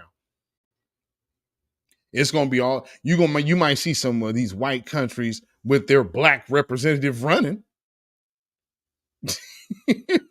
But all that melanin on that 100 for them Olympics, come on now. Come on now. See, and that's the thing that if they had when they be dressing, oh man, she's the best thing since FloJo. I mean, she's the GOAT. Come on, man. The closest thing they had to that was Lolo Jones.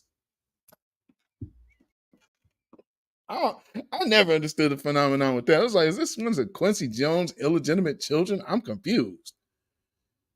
She went from, I mean, you see, that's when you try to, and I'm not saying she didn't work for it and earn it, but she was not delivering on delivering day. And they were hyping her up. It was a bunch of overhyping, just like they do in Caitlin Clark. But this go around, they actually authentically have them a white woman. And they don't know what to do with themselves. And since when in college ball have we prided ourselves in talking about how one player went for 40? This is something different that you're seeing. Now, just go look at NCAA women's basketball. Just go on like any news site and type that in and just scroll down and see all of the headlines that you're going to see. All of the thumbnails you're going to see is going to be one player. There are 4 teams playing in the Final Four. But you're only seeing one player. Not to mention, South Carolina is the number 1 team in the league or in NCAA, I believe. Not Iowa. Ain't they number 3? But all the hype on Caitlin Clark. And so after the LSU matchup, see, here's another thing that they're downplaying. The other matchup that Iowa has might very well end up being with South Carolina, which goes back to the whole original reason for Angel Reese doing that back. This is why these tickets are going. So this is a sister, because if y'all remember last year when them sisters won, the South Carolina team was over there in their little cheering section cheering them on. So this is something that these people have had a deep feeling about. Not to mention the other team that was in this thing that's in the Final Four, and that's who Iowa is facing next, which is NC State, North Carolina. They are the team that was here, that played here in this city with the janky 3-point line. Notice how these teams with all of these black women on them, you ain't even hearing these sisters' names. Caitlin Clark, Caitlin Clark, Caitlin Clark, Caitlin Clark, Caitlin Clark, Caitlin Clark, Caitlin Clark. Best things in sliced bread, Caitlin Clark. There's 3 other teams, 2 of which are filled to the brim with sisters out of them Carolinas.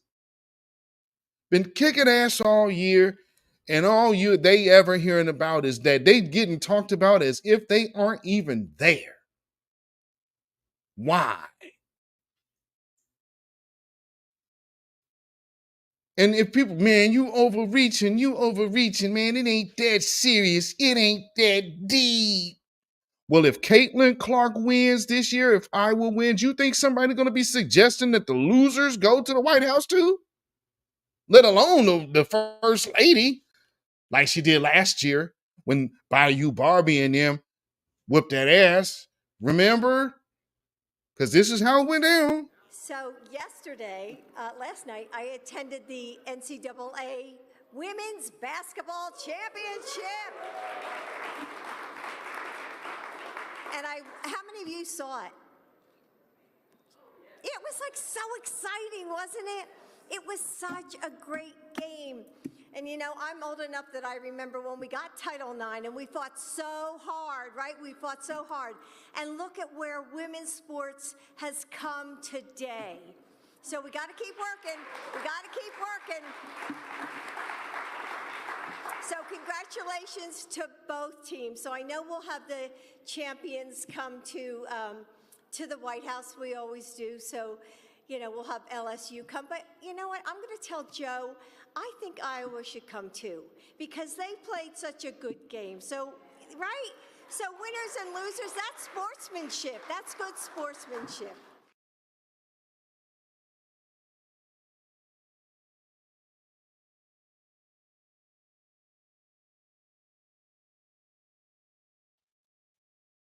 That's sportsmanship. That's real sportsmanship. No, ma'am. It is not. That is inaccurate of a statement as can be. It is just simply not true, but you lied anyway and said it was. Well, whatever, lady. I mean, come on, man. Come on, man. See how they do, family? And then you see, this is the other thing that really ain't cool about what was going on. So since last year, winning should be one of the highlights of your life. But when you're in such an anti-Black society, you will have people that will be so upset at your win that they will issue you death threats. This is a college athlete. I guess she's getting prepared for the big time, or this is the big time because, once again, unlike Caitlin Clark, Angel Reese is a champion. I just try to stand strong. Like, I've been through so much. I've seen so much. I've been attacked so many times. Death threats. I've been sexualized. I've been threatened. I've been so many things, and I've stood strong every single time. And I just try to stand strong for my teammates because I don't want them to see me down and like not be there for them. So I just want to always just know, like, I'm still a human. Like, all this has happened since I won the national championship, and I said the other day I haven't had peace since then. And it sucks, but I still wouldn't change. I wouldn't change anything, and I would still sit here and say, like, I'm unapologetically me. I'm going to always leave that mark and be who I am and stand on that. And hopefully the little girls that look up to me, and hopefully I give them some type of inspiration that, hopefully it's not this hard and all the things that come at you, but keep being who you are. Keep waking up every day. Keep being motivated, staying who you are, staying 10 toes, don't back down, and just be confident.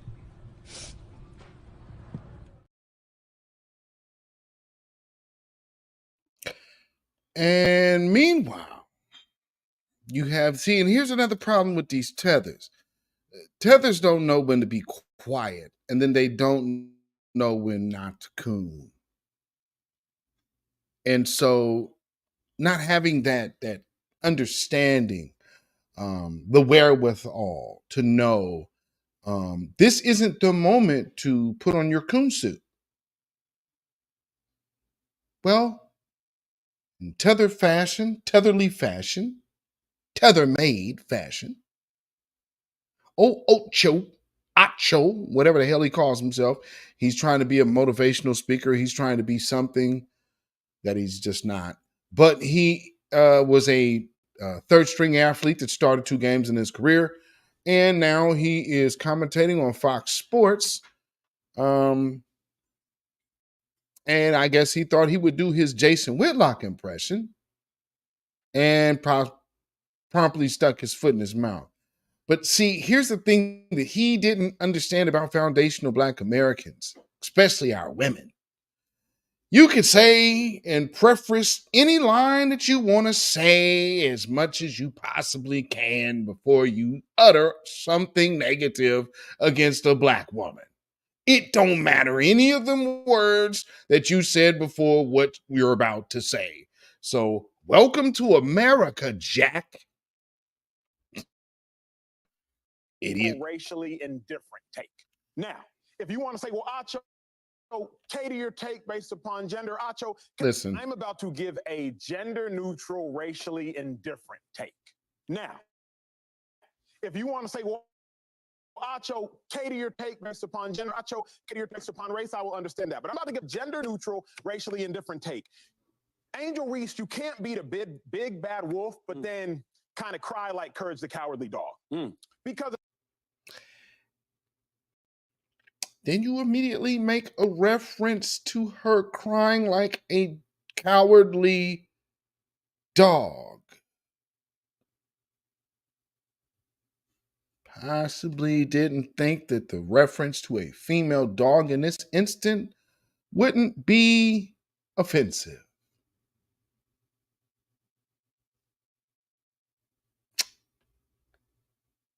All right, buddy. if you want to act grown, which she has, if you want to get paid like you grown, which you are, if you want to talk to grown folk like you. Whoa, whoa, whoa, whoa, whoa, whoa, whoa, whoa, whoa, whoa, whoa, whoa, whoa, whoa, whoa.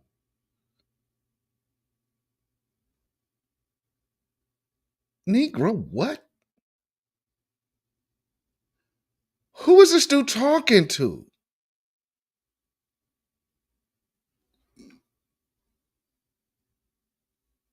What a punk ass move is it? See, if you want to be, now if you, all of a sudden he gonna try to turn into the sassy auntie? What's happening here? So if you want to be big and bad, and you want to do all of this, and you want to be out in them streets, if you don't calm your bitch ass down, I mean, are you kidding me? No congratulations to it. Just see, you can win. You can be a champion. And say, see, you want to have all this, and you want to get that money? Here we go again. Here we go again. It's the magic topic. You making all of that money? Don't think that. Oh, she making money. And what's she making money off of? Off of her talent and her beauty. Setting a standard, if you will. Whoops.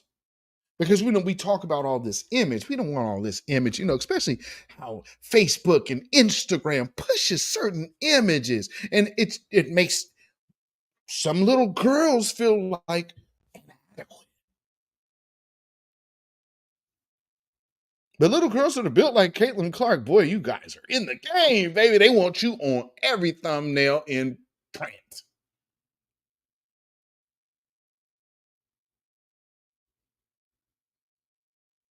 You too could look like the swimmer, I'm not. What college that person go to? The swimmer, because Caitlin Clark kind of favored that individual. But anyway, I guess her and her boyfriend has celebrated, so she's showing you that, hey, got a good boyfriend. It's like, okay, kind of looks beardish, but whatever. And again, to each his own. But let's be real about what we see. And I'm not going to go with that whole line. Oh, she's a man. Nah, I believe she's just a strong-faced woman. I don't believe she's no dude. I don't say that, but I mean, she's very strong-featured in the face. But, this right here is unacceptable. Now, this is usually what happens when people want to come out and talk against, especially black men. But for them to send this tether out here to do this, and he was comfortable, like, yeah, if you want to, I mean, he over here, yeah, so this and that, and I'm gonna run down these points on you because first off, sister, I'm gonna give you my non-ethnic, non-gender take. But check it out here, baby, because what you need to understand. Shut up. This dude is a chump. On which you did post game when you told a coach for an opposing team, watch your mouth. If you want to tell people get your money up, then post game when you take an L, you just got to take it on the chin. Nobody touches an L. And Angel Reese, you have self-proclaimed to be the villain. Shout out to you because you are the second best basketball player on the court, and it was not close. Outside of Caitlin Clark, it was 7. She still ended up with a double-double. Got hurt in the game, came back in and played. Negro, what are you talking about? And again, there's only one champion on that court. Oh, wait, I'm sorry. There was actually a few champions on that court. They were in purple. See, this is the type of thing that I'm talking about. This is why we need to delineate from these idiot tethers. They don't have any kind of understanding on how to read the moment. This was not it. I'm going to try to give it. You need to shut up. There is no coverage of the other three teams in the Final Four. And you up here trying to go off on this sister after losing? You bitch. Straight up. That is a sucker move. And how you ever continue. And then the way he having to try to soft backpedal. She put it on her post, and I'm sure you've seen it, Acho. Let your apology be just as loud, bruh. Not, oh, well, I just want to. No, take your ass on TV, dude, and apologize to that sister. Because, yeah, this is foul. 17 and 20, dog. Showed up, biggest game, second biggest game of your career. Absolute dog. But you can't, under any circumstance, go to the podium and now try to ask for individuals to give you sympathy. No one has sympathy for the villain. You painted the bullseye. How the hell do you get death threats, brother? You are now condoning death threats to the sister, brother. This is why I said you can't trust a tether because see the people who are. And he ain't born here. So we have people like you. You might be a second generation immigrant, but your whole existence is in our culture. This dude clearly doesn't even have that. He's on some other bullshit right here. And to just be going at this is really whack. And you out here trying to reprimand. He's doing the whole shaming thing on her as Black Democrat pundits and talking heads do to Black voters. Why is he feeling the need to do this to a basketball player? I'll tell you why. Because this is a product of the true backing of like institutions like the WNBA. So he would never be able to go out. If this was Brittany Griner, oh, he'd have to stay away from that. But because it's Bayou Barbie and she does not fall under the protection of those women, meaning she ain't riding the rainbow, she's not getting any cover. And the whole sister girl thing went right on out the window for Bayou Barbie, charging you sisters and Black feminists to the game too. On your back. Why are you surprised when people shoot at you? So if you want to act grown, if you want to pose grown, if you want to talk grown, if you want to talk to grown folks grown, then you got to take the L like you grown. Because what frustrated me is when you want to be the villain, but you want to hope for sympathy like a hero.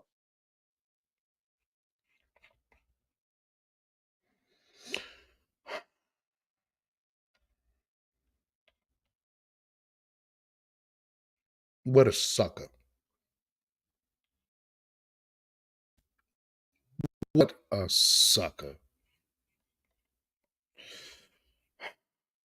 How it started. Respect.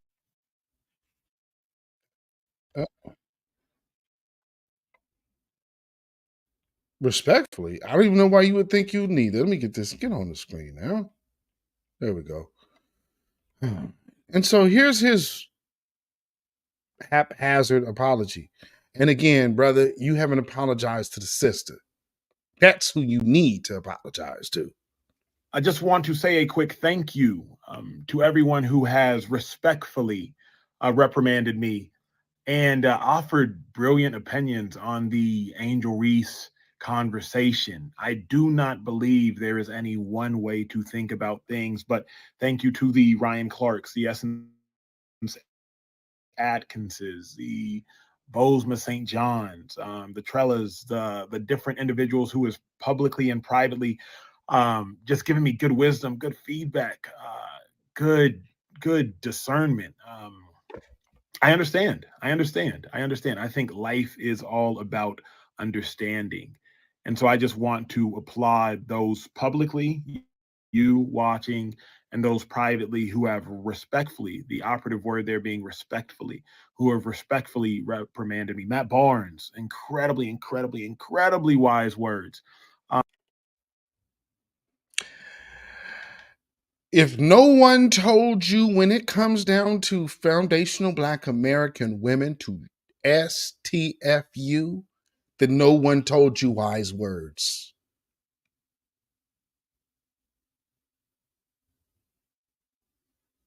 No one said when it comes down to these people right here, STFU. You keep your trap shut. And most importantly, don't ever think you finna get up out here reprimanding these folks. You're a damn tether.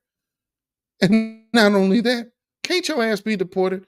I mean, or maybe you've been here long enough to be naturalized, but show some gratitude to these people, like the one you talking about. And then you give this empty gesture. You don't explain what you understand. Just an empty TV apology from another big mouth tether jackass. Enjoying the taste of his crow. So I thank all of you all for that. I do not stand on a hill saying that I am right and you are wrong. I simply stand on a place saying, hey, this is what I believe. What do you believe? Let's listen to one another and construct a collective belief. So love to everybody who's respectfully reprimanded me, and I appreciate it so very much. Thank you all for that. Thank you, piece of crap. And so I wanted to let LSU rebut. Just to see how the media ridicule her, went through our problems, but like, this is my sister right here. And I'm so proud of her. Like, the media, y'all, how they like to twist and call her a villain and all of that, y'all don't know Angel, bro. And I'm just happy that I get to play with her. I get to be around her presence. Her energy is different. Like, she just make me a better player. She make me a better player, and that's what great players do. I'll say something too. I think, Angel's one of the toughest people I've been around. People speak hate into her life. I've never seen people wish bad things on someone as much as her, and it does not affect her. She comes to practice every day. She lives her life every day. She lives how she wants to live, and she don't let nobody change that. And that's the key to life right there. Y'all do not get to her. Let me say it again. Y'all do not get to Angel Reese. So you might want to give it up. Throw the towel in because you're wasting your energy. So.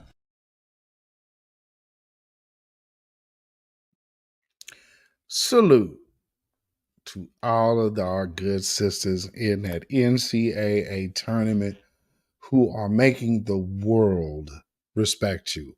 And shame, double, triple, quadruple shame on mainstream media using all of these sisters' hard work, dedication, training to get to this point, to make all of their efforts only about Caitlin Clark. quadruple shame. And I just say, go Gamecocks or go NC State. Because Babylon is fallen. Babylon is fallen. Let it fall and let us rise. Can you dig it? Ooh-wee. Acho, you get a big half-gallon jug, brother, of the premium brand known as Sambo.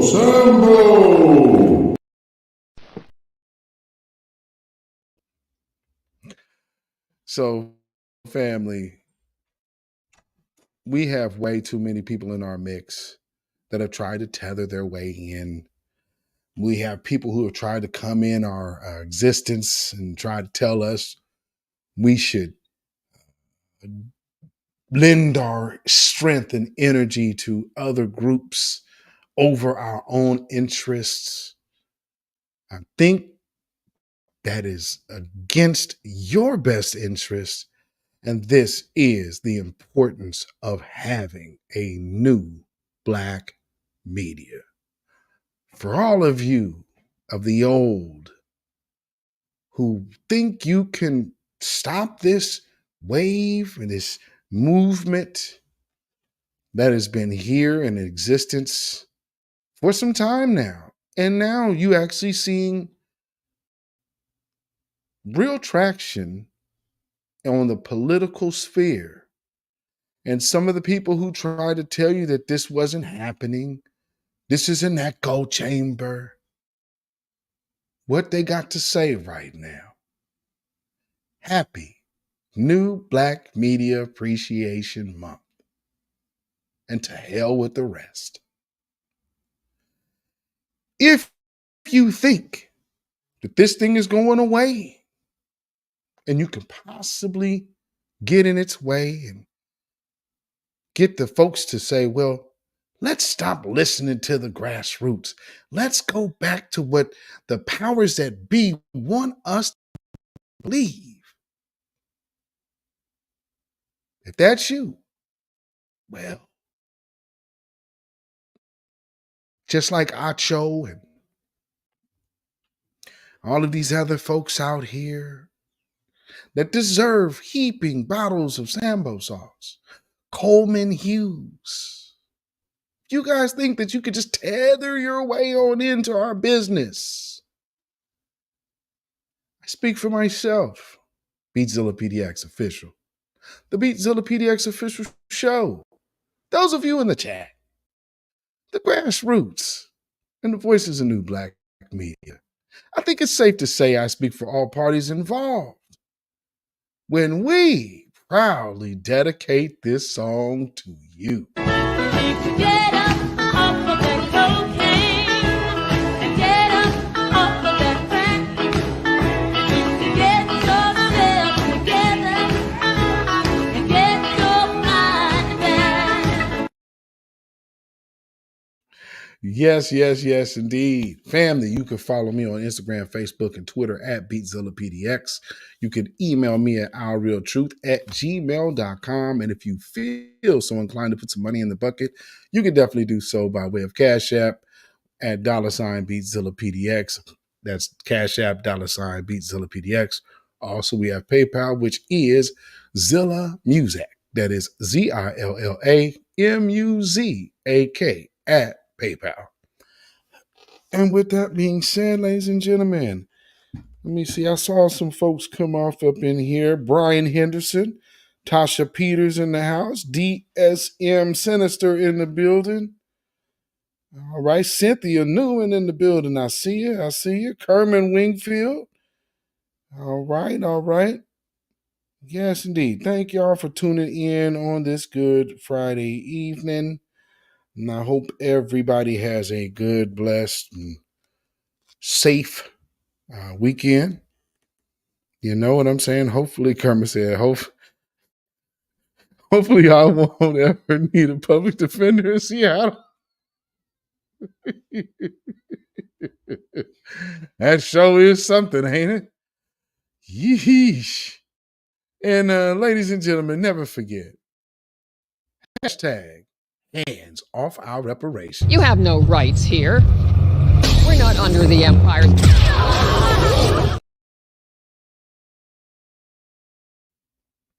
Family, make sure you keep your three smooth stones at the ready, and keep your slingshot nearby. Because you never know. Power tools. Stay black. Stay vigilant. Stay alive.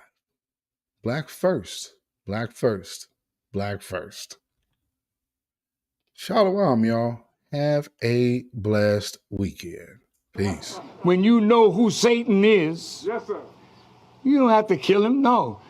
The stone of truth. Yeah. See, that's what you throw. Yes, right.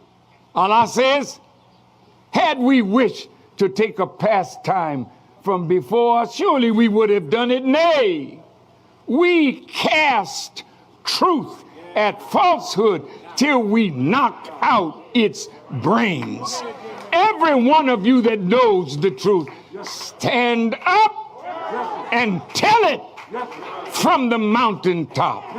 Black people can't take it no more. So wherever you are on the job, in the factory, I don't care where you are. If you know the truth, stand up on the truth and tell Satan, who the hell are you to try and pick my friends? Farrakhan is God's man, and you are from the enemy of God. So to hell with you. Stand up on it like a man.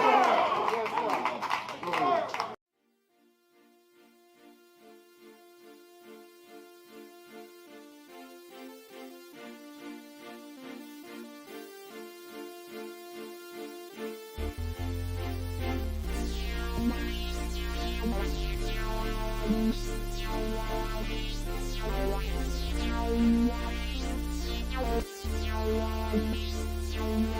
you.